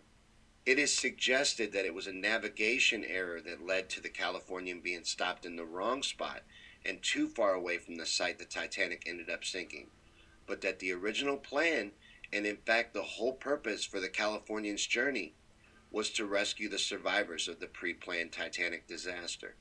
Now, the Californian and Captain Lord will re-enter the story later on to add to the coincidences that are going on, but for now, let's just look more into what went on with the Titanic that night. Captain Smith had chosen a path directly through a known ice field and had the ship traveling at full steam ahead, which may sound erratic, but was actually standard practice traveling through ice fields at the time. The idea was that any object that was big enough to damage the ship would be seen well enough in advance to avoid it. And that should have been true. All reports of visibility on the night that Titanic sank were positive. Visibility was said to be good for up to 5 to 6 miles and crystal clear. In fact, in later testimony, Second Officer Lightholder said that visibility was at least 2 miles and that an iceberg should have easily been seen at that distance. But the evening that the Titanic sank, Captain Smith also is said to have slept in his uniform, while First Officer Murdoch was in charge on deck and was standing on the bridge on the starboard side when he first saw the iceberg. And for some reason, he ordered the ship turned to port and engines full astern, reversing the engines and actually increasing the risk of a collision with the iceberg. After the collision with the iceberg, Captain Smith took back command on deck, but his officers didn't immediately begin to respond like there was any trouble. They didn't seem to act concerned or be rushing around, almost as if Smith and his crew expected to be rescued. The crew is said to have been moving very slowly preparing evacuation from the ship, waiting 45 minutes to even prepare the lifeboats. In fact, the first lifeboat wasn't even launched until after an hour and 25 minutes had passed. Meanwhile, on the Californian, Captain Lord had his lookouts searching for red, white, and blue distress rockets. Lookouts had reported sighting low-flying white rockets commonly used by fishing vessels, but no high-flying rockets of any color were reported, and Captain Lord had checked in with them regularly. Now, like we had established, it is theorized that the Californian is laying in wait to rescue the survivors, and it would have worked too, but the Titanic wasn't where she thought she was. The Titanic's navigator had miscalculated their location, and the location that was given to Captain Smith was 12 miles off from where they actually were. Captain Smith wasn't where he thought he was when the Titanic was going down, and would have had no reason to doubt that the plan was going off without a hitch. That explains the delayed reaction by his men. They thought they'd be rescued. But rescue never came, as we all know, and the Titanic sank to the bottom of the Atlantic, killing over 1,500 passengers and crew. The resulting inquiries into the disaster were a complete and total sham. To begin with, the crew was immediately made to sign documents of silence on the incident, and all of them knew that they would never be able to find work again if they violated them, and also face jail time. Lord Massey, a famously corrupt judge, ruled over the British inquiry and controlled the narrative the entire time in the courtroom to protect the White Star Line, always shifting blame back to Captain Stanley Lord of the Californian. And it is there that the blame ended up. They claimed that the low-flying white rockets that Lord's men repeated seeing were actually the Titanic's, and that the Californian should have rescued the survivors. Captain Lord fought until his death to clear his name of the Titanic tragedy and to get a new investigation into the event, but unfortunately, it never happened. But many researchers in the time since have compiled a compelling case that the Titanic was actually a massive insurance scam gone horribly wrong, and that the Titanic never did actually sink, and actually went on successfully for another 25 years as the Olympic. So far in this video, we've established financial motive for this theory, but what else is there to this story? Well, in 1912, they had no way of getting to the wreckage. But in 1985, the wreckage of the Titanic was discovered and has since been explored many times, and some interesting things have turned up.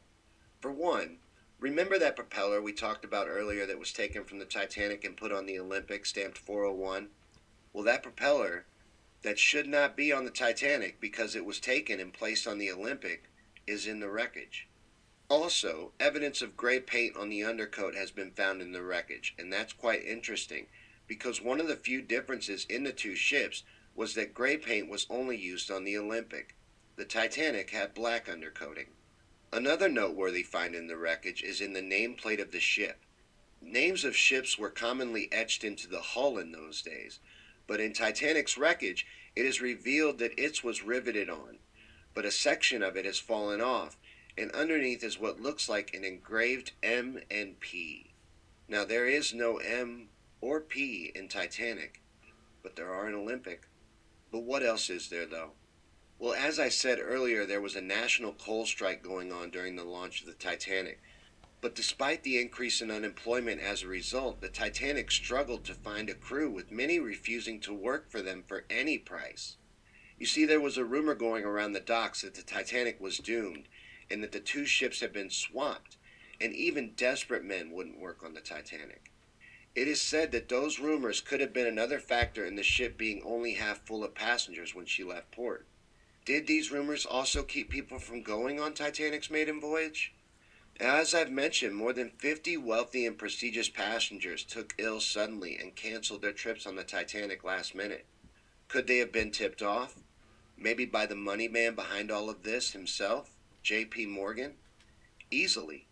Another unusual and noteworthy piece of evidence for the swap comes from when the Olympic was finally retired and stripped down of the wood paneling and even the first class staircase, which were used to decorate the White Swan Hotel in the United Kingdom.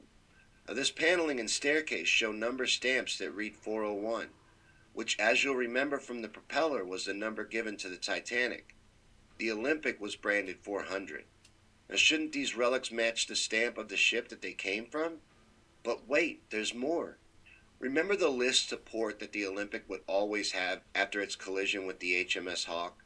The Titanic shouldn't have had any such list, but many survivors mentioned there being a noticeable list to port, and one second-class survivor, Lawrence Beasley, who also happened to be a science teacher, also reported on the list as well in one of the first books ever written about the Titanic disaster.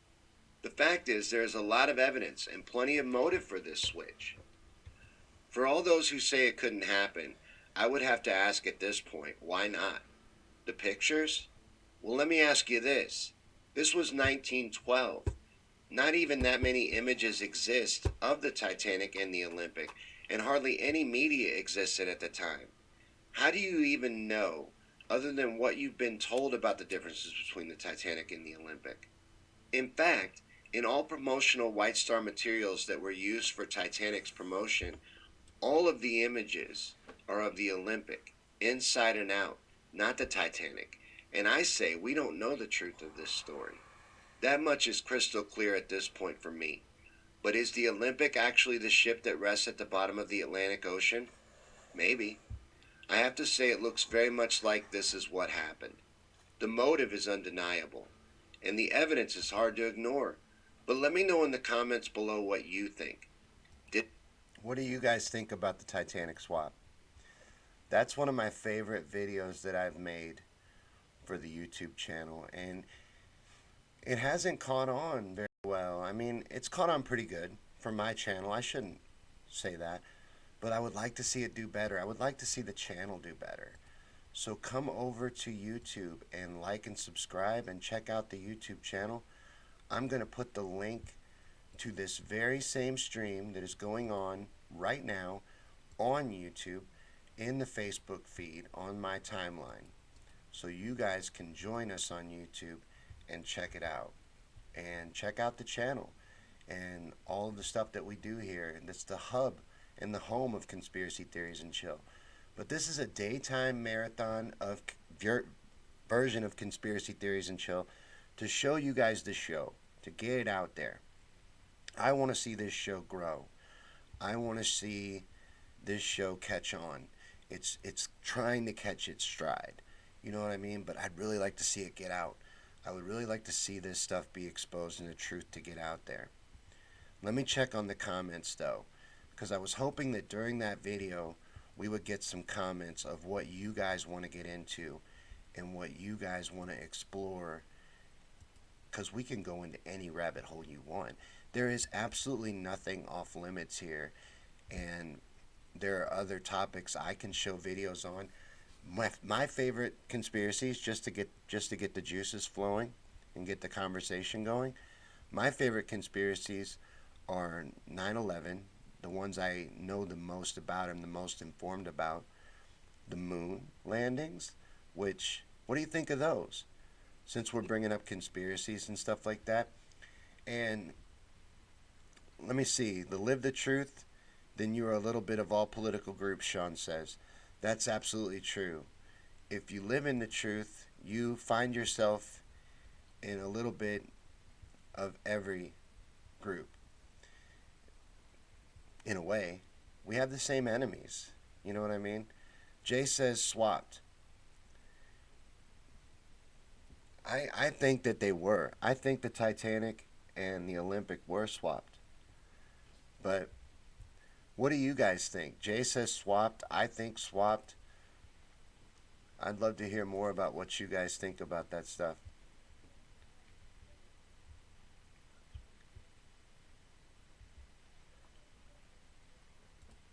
But what we've gotten into today so far, and we've been going for about 3 hours.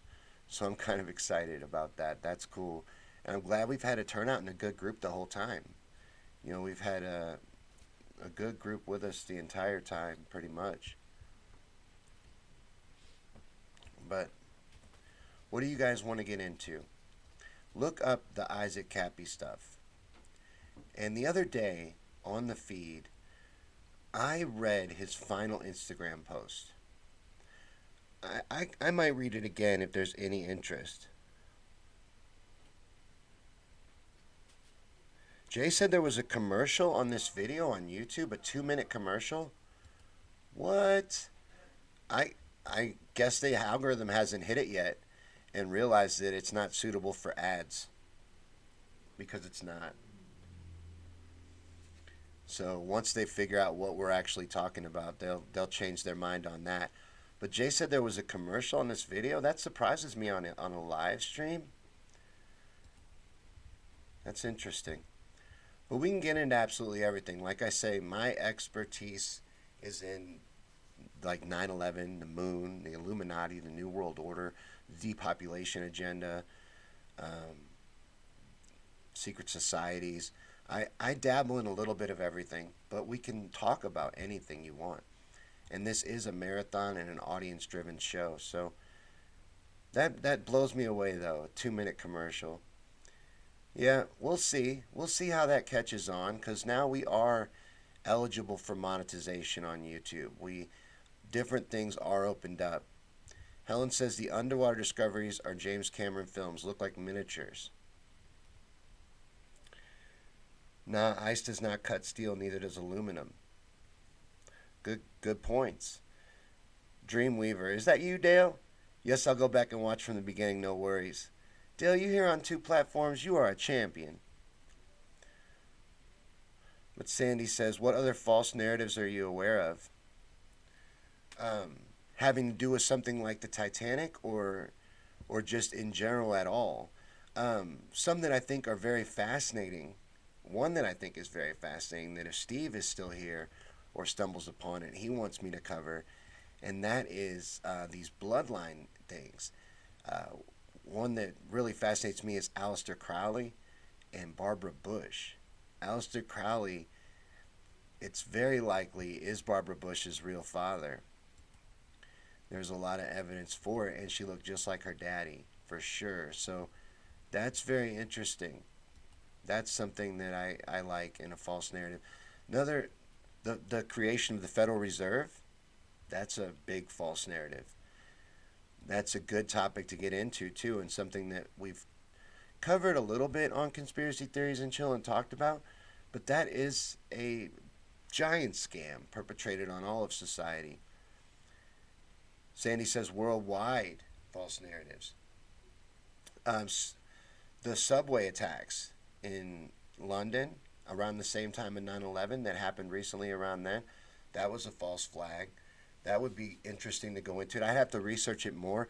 I'm less knowledgeable about worldwide events. Like, I think Benghazi was false flag, the attacks that happened there. But I also do believe that Hillary Clinton was involved and knowledgeable about a lot more than she admits to and owns up to. And that it was like a 9/11 false flag in the way that it happened, but it was allowed to happen. 7/7, Helen, thank you. I couldn't remember the date, but 7/7 was our 9/11. Hey, and this numerology thing, the elite and the Illuminati love numerology. It's very big in their belief system and their practices. I read that worldwide, 9/11 isn't 9/11. It's 11/9. Now, I wonder if that matters or not. Does that change anything? Does anybody understand numerology? I would have to look into it deeper, but that's interesting. That the rest of the world doesn't even call it the same thing that we do. So I think that's neat. But if you're here, comment and let me know what you want to talk about. We've got a good group on YouTube now. I'm glad to see that, because a big part of this marathon was to grow the YouTube channel. And I like seeing people come to the YouTube feeds. So I like that it's growing. And Jay, you're right. So thank you to everyone that has subscribed to YouTube and helped us to grow. But like I said, this is a promotional feed for the YouTube channel and Demonic blue horses. Sorry, and for the Conspiracy Theories and Chill show. This is a weekly show, and our regular time is Wednesday nights at 8 p.m. And the purpose of this stream is to hang out with you guys, promote the show. I want to hear from you, though, because we're going to interview a Freemason on tomorrow's show if you're just joining us. And I'm excited about this, but I need help getting ready for this interview. So I am calling on the audience. I'm actually pleading with you guys at this point to help me with interesting things to push in this Freemason interview. And I'm excited about it. Helen says a military drill was running on 7/7. It's very similar to the story of 9/11. There are a lot of similarities, and it's very interesting to look into and would be interesting to cover. It's something I probably should have researched more into just because of its similarities to 9/11. Sandy says, yes, Hillary is involved in a lot of false flags, selling out America and the cult. I think Hillary, that's probably a more accurate name to call her. But I think Hillary is a high priestess in the Illuminati or whatever they call themselves. I think she's deeply entrenched in the power structure that really pulls the strings behind the curtain. And I'm very, very, very, very, very glad she is not president of the United States. You know what I mean? I'm pretty happy about that. Jay says medical insurance scams. It makes everything cost more. Healthcare for all. Now, I believe in that. That's, again, why I find myself on the side of the political spectrum that I find myself on. I believe in healthcare for all because I believe in ending this greed. I don't know why we're defending the rich. Why are we defending the greed of the super rich? Don't we at least see that there's a problem there? These people are milking us all dry, you know? And the greed in the healthcare industry is way out of hand, way out of control. And a big issue of mine, and I know Jay's. So people are very concerned about that stuff, and that is a real issue. And that is a conspiracy. They are conspiring to enrich themselves at the cost and expense of society, and they don't really care. There's immense greed at work here. And I don't think it's okay to look the other way. I think you have to be honest with yourself about what's going on. But these are all the same people, again. So this is not political. These people all work for the same groups. They all are in the same pockets. They all are fighting for the same people. It's all divisiveness and nonsense and stuff that's just made to break us up in little groups and make us easily manageable. This show is about pushing through that. I do have a political show. We can do that one at 7 o'clock. If I still have a voice left. I'm wearing my voice out in this marathon. But I'm having a really good time hanging out with you guys. And we're getting into some really cool stuff and promoting the show, which is important to me. But let me know what you would like me to talk about with David tomorrow night. And come to the show. Tomorrow night, we're going to be interviewing David Long, a Freemason. And he's going to tell us everything that he says he's allowed to tell us. So nothing's off the table. And I'm kind of curious what he is allowed to answer and what he isn't. So we'll see if we can stump him. But make sure you come back for that. That'll be at 8 o'clock tomorrow night.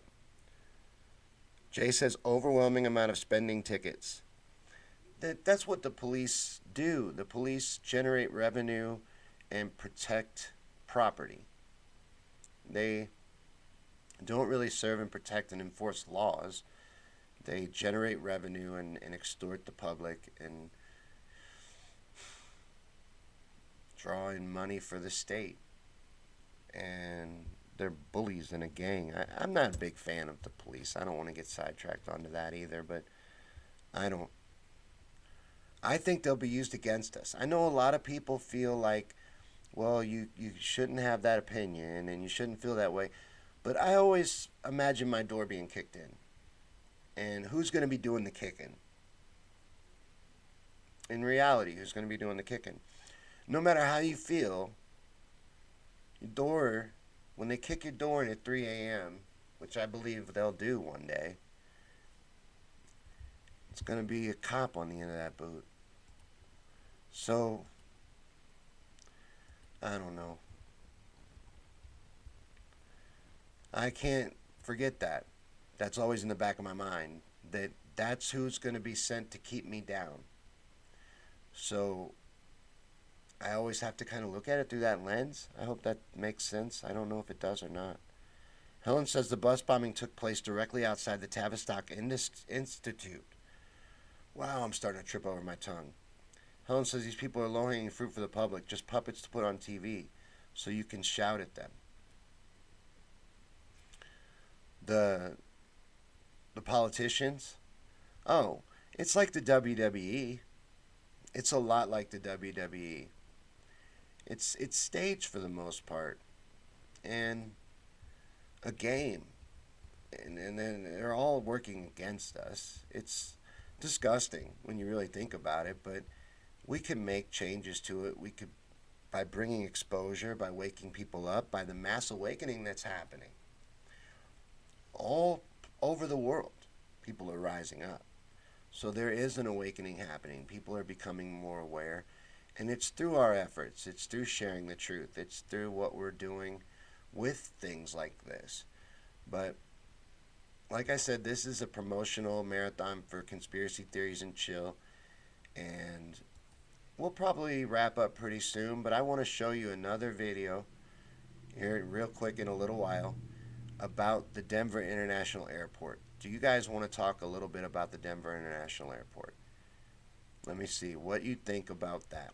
Now, the reason why I think it's interesting is because I believe that there's a huge underground base under the Denver International Airport.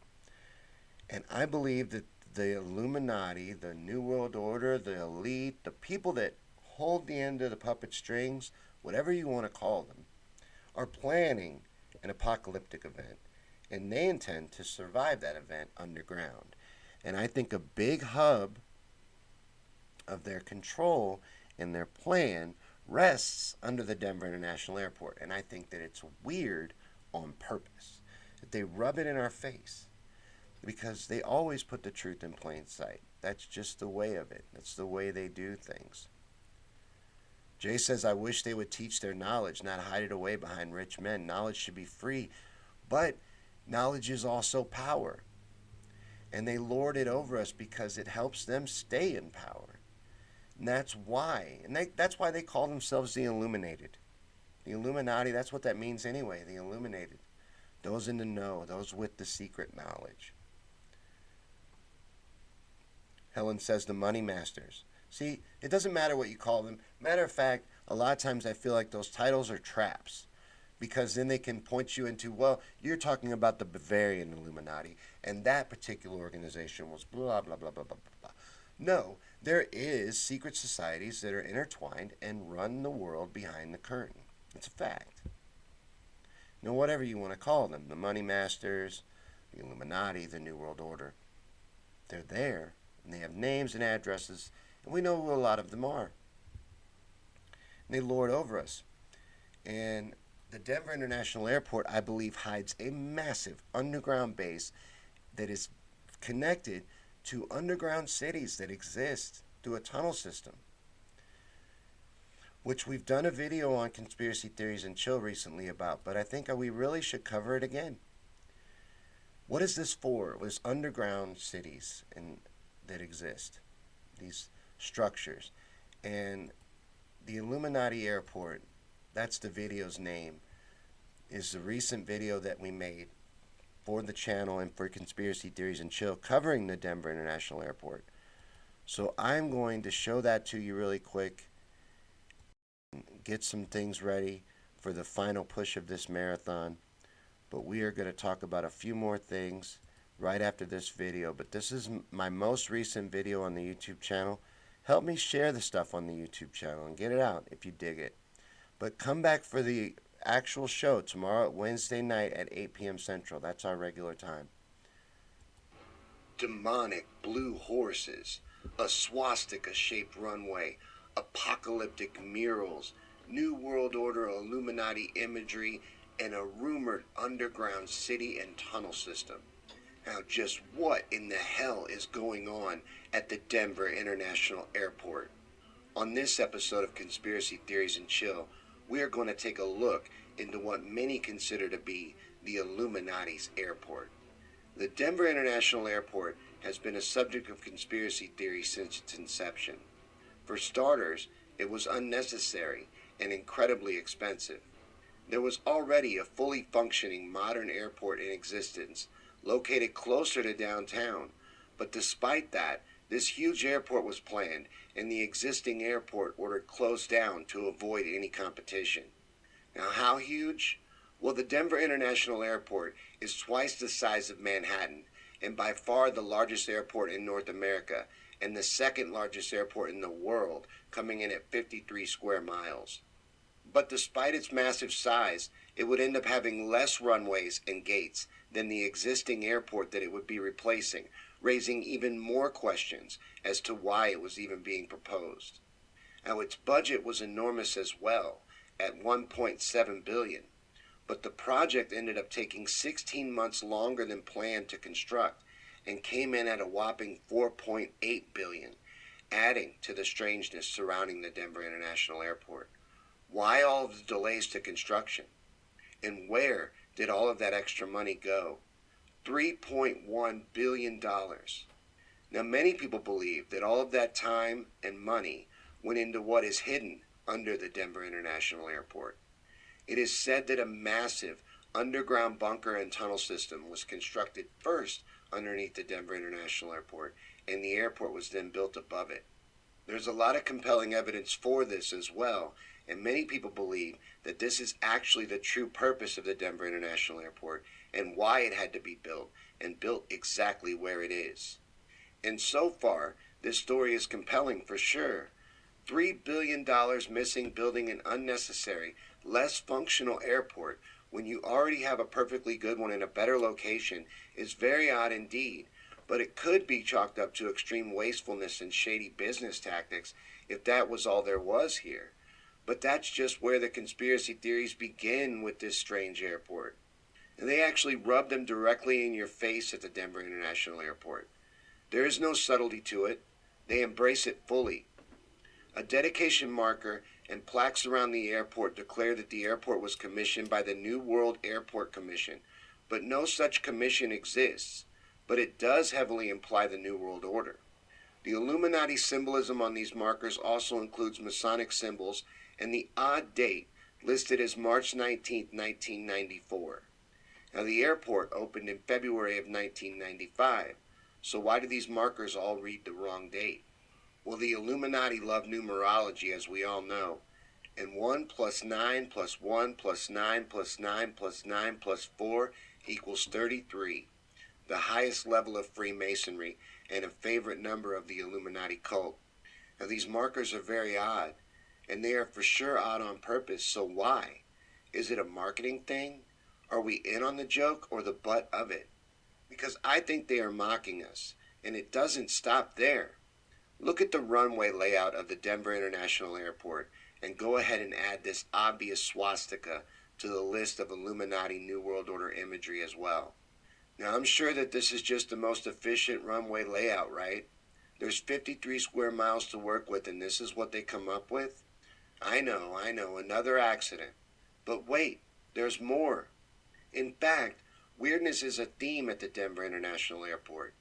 Demon statues are displayed all over the airport, and there's a very weird apocalyptic mural that we have got to discuss. But first I want to talk about Lucifer. This giant demonic blue horse with glowing red eyes that literally killed its own creator is the mascot of this strange airport. And that's right, Lucifer, this creepy as hell blue demon horse killed its creator when the head fell on him and crushed him dead. But they still put that horse's head up there and proudly display it to this day. Now, murderous demon horse statues and demons littered all around the airport are for who? Who feels safe in their travels or welcomed home by demons? What kind of theme is that for an airport? Which brings us to the featured art of the inside of the Denver International Airport, a massive apocalyptic mural. 4 panels of giant-sized wall murals in the baggage claim area tell a terrifying and prophetic story in pictures of how humanity's future is going to unfold. The first mural reveals a horrific Darth Vader-like figure wearing a Nazi general uniform and a gas mask. The gas mask indicates that the next war will use depopulating biological or chemical agents. The white dove that he is killing symbolizes peace. On the right are destroyed buildings reminiscent of the Twin Towers. The Nazi general's scimitar sword has been swished through the air, leaving behind a rainbow chemtrail that poisons the air and ethnic population below it. On the left is an endless line of weeping women refugees holding dead babies. There is no trace whatsoever of violence to the dead children, who appear to have died from the deadly gas of the toxic rainbow. Why are there no men present? Presumably, they have all been killed. The Nazi general's scimitar sword that destroys peace is a symbol used by the Shriners, who are Freemasons. Freemasonry is a fraternity within a fraternity. Outwardly, it is a friendly charitable organization that conceals an inner brotherhood of the 33rd degree elect. The next airport mural shows a forest and a city in flames. The world's endangered animals and plants are extinct: buffaloes, whales, leopards, elephants, and sea turtles. The sickly haze and leaping flames suggest a nuclear or biochemical devastation. Children are the only survivors, and they are weeping over 3 open caskets of an African girl on the left, a native girl in the center, and a white Judeo-Christian girl on the right. They represent the death of the old black, red, and white root races to make way for the New World race. The dead white girl in the coffin holds a Bible and a yellow Judan star, which was used by the Nazis to identify Jews. It symbolizes the death of Judeo-Christian beliefs. Another child holds a Mayan tablet depicting the end of the Mayan calendar and the end of the world as we know it. In the third mural, the apocalyptic war has ended. children of all nations are joyfully giving up their nation's sovereignty to the blonde-haired, blue-eyed German boy at the center. They are all turning over their weapons wrapped in their country's national flag to the German boy. The Bavarian jacket leaves no doubt whatsoever that the blonde-haired, blue-eyed boy is German. He symbolizes the Bavarian Illuminati. With an iron fist, the German boy destroys the weapons of war symbolized by the Nazi general's sword. The German boy uses a hammer, which symbolizes the hammer and sickle of communism.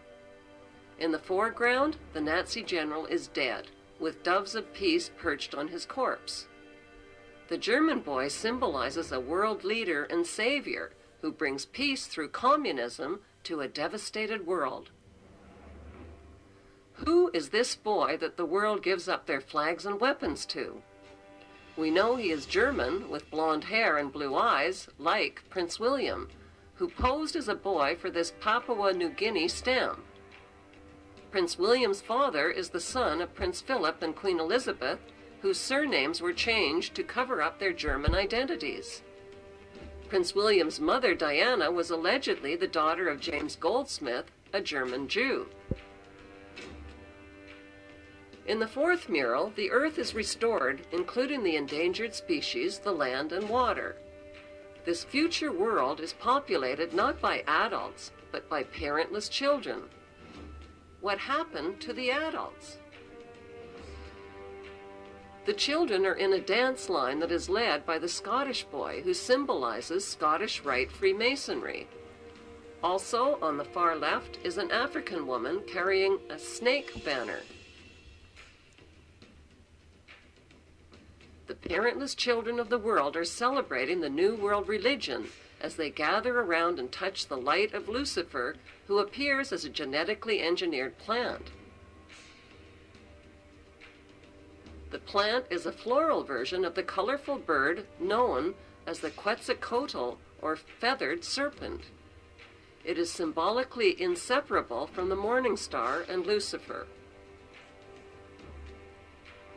The main theme of the Denver New World Airport murals is an apocalypse, with massive depopulation, extinction of species, the death of Judeo-Christian beliefs, and the birth of one world government, one world ruler, and one world religion. These are not fancy art choices. This is truth in plain sight. They are rubbing our faces in it here. I fully believe that. And it's not crazy to say that at all. It's clear as day. They use it in their ads, their promotional materials, and it covers the whole airport. There is something going on here. And I believe the truth of the Denver International Airport is buried beneath it. I think that the Denver International Airport is the Illuminati's airport, and a huge bunker is hidden beneath it for the world's elite in the event of a coming planned apocalyptic event. Now, what do you think of the Denver International Airport? Am I just a crazy conspiracy theorist, or is something going on here? Don't answer that. I'm a crazy conspiracy theorist. And we're all just crazy, right? That's what we are as conspiracy theorists. But I'm telling you, there's something underneath that airport. That is an interesting airport. And that's my latest video from the YouTube channel. But this has been a marathon. And I don't even know how long we've been going. 3 hours and 40 minutes. That's got to be a record for my streaming, I know. It's got to be a record for YouTube for sure. And that's what this has been for. So I hope that YouTube has gotten to see what Conspiracy Theories and Chill is about and what we do on this show. And a new group of people on Facebook has been exposed to this show, because doing it at a different time is allowing us to get out to a different group of people and for different people to see what we do here on this channel. But like and subscribe to the channel and join us on YouTube. If you're here on Facebook, check out the YouTube channel and share some of these videos we watched in this marathon and help spread them out. Get the truth out there. And some of you have, and I want to thank Jay and Steve and just all the people like Dale that really help out a lot with the feeds, and Jeff for sharing, and all of you people that shared. I want to really thank everybody for taking part in this marathon. And we didn't have no technical difficulties, but we're having less and less. We're getting used to the new computer and used to what it can and what it can't do, and figuring it out and getting better and better as we go along. So the shows are improving and they're growing, and thank you. I really appreciate especially the support of the core group, you guys that I see your names all the time. I really appreciate you helping me to build this up and make this into something that I hope grows and continues forward. But let me know anything you guys want to get into, because if there's still interest in this marathon, we will keep going and keep pushing forward and talk more. But later on tonight, I'll be doing a watch party on Facebook of the debates, the Democratic debate. So come back for that if you're on Facebook. And on YouTube, after the debates, we'll do a live stream and we'll go into it. So if you're into that at all, come back for that on Me and Things and Stuff and on Facebook later on tonight. But let me see. Is there any interest in talking more about anything that we talked about earlier? I want to make sure you guys remember to look into the death of Isaac Cappy. Isaac Cappy was murdered for sharing the truth about the pedophile ring going on in Hollywood. And don't let them whitewash his death or convince people that it was a suicide. And we also talked a lot about Julian Assange today. That's important. Defending the truth as they try to eliminate it in real time is important. And exposing the lie of the mainstream media. We talked about Operation Mockingbird a lot today. We talked about a lot in this little marathon. But that's what we do on Conspiracy Theories and Show. So check it out. Wednesday nights, 8 p.m. on Me on Things and Stuff and Facebook. And VK, if I can figure out how to get back on VK. I got locked out of my VK account. I was streaming to VK. VK is a Russian social media site. And I figure we're Russian. We might as well embrace it. So, but no, a lot of people, a lot of truthers are going to VK. We're just looking at different platforms, different places to stream to. If you know any other really good platforms for streaming truth to, let me know. Because I can stream up to 5, and I'm only streaming to 2. Helen says Julian Assange agrees with the news on 9/11. He agrees with the official story. Like I say, I don't agree with him all the time. I don't agree with him being persecuted for sharing the truth. And, you know, if he agrees with the official narrative of 9/11, that's amazing to me. And I don't know anything about that, really. But I take your word for it. I believe you. But anything you guys want to get into, and is there any interest in carrying on? Oh, that's weird. There's a lot of weird with the Isaac Cappy story. Check into that, by the way, just as a side homework project. I tried to cover it the other day, and I just was littered with technical difficulties. I tried to do it justice, but look up his videos, look up what he was saying about what was going on, what is going on in Hollywood. This is real, and these children that are being victimized are in danger while people look the other way and ignore it. But thank you guys so much for hanging out, and I really appreciate it. All of you that have been here hanging out with us, and everybody that clicked like. That's real important, and a lot of people sometimes forget to do that. Clicking like is important to the algorithm. All of this works around an algorithm. I'm trying to learn how YouTube works, but YouTube works on an algorithm even more than Facebook does even. And I got to learn how YouTube works, but liking is very important. So thank you to everybody who did that. and everybody that shared and everybody that hung out for this marathon. And come back tomorrow on the show when we interview David, and let me know what you'd like asked of David, and what you'd like to ask of Freemason, and anything you'd like to know about being a Freemason, or what that's like, or what they do, what a meeting's like, what goes on behind closed doors. Anything you want to know, let me know, and I will include it in the questions for David tomorrow. And that should be a great discussion. I'm looking forward to that. But thanks for hanging out with me. Thanks for watching. And if you were here for this whole marathon, you deserve some kind of a trophy. Jay says Masonic mapping. I got the layout of Washington, D.C. I got a poster of it on my wall. There's a lot of Masonic influence in our country, in our nation, and in the architecture itself. So there's a lot of interesting stuff that we're going to get into tomorrow night with Dale. And Dale asks, what time is the David interview? Tomorrow, 8 p.m. Central, Wednesday. Conspiracy Theories and Chills, regular time. We will be interviewing David Long, a Freemason, a high-ranking Freemason. He runs his chapter, if I understand correctly. So I hope I'm not misquoting that. I think that's accurate. But we're going to interview him and find out all of that tomorrow night. Thanks for hanging out with me, guys. And I will see you tomorrow for Conspiracy Theories and Chill.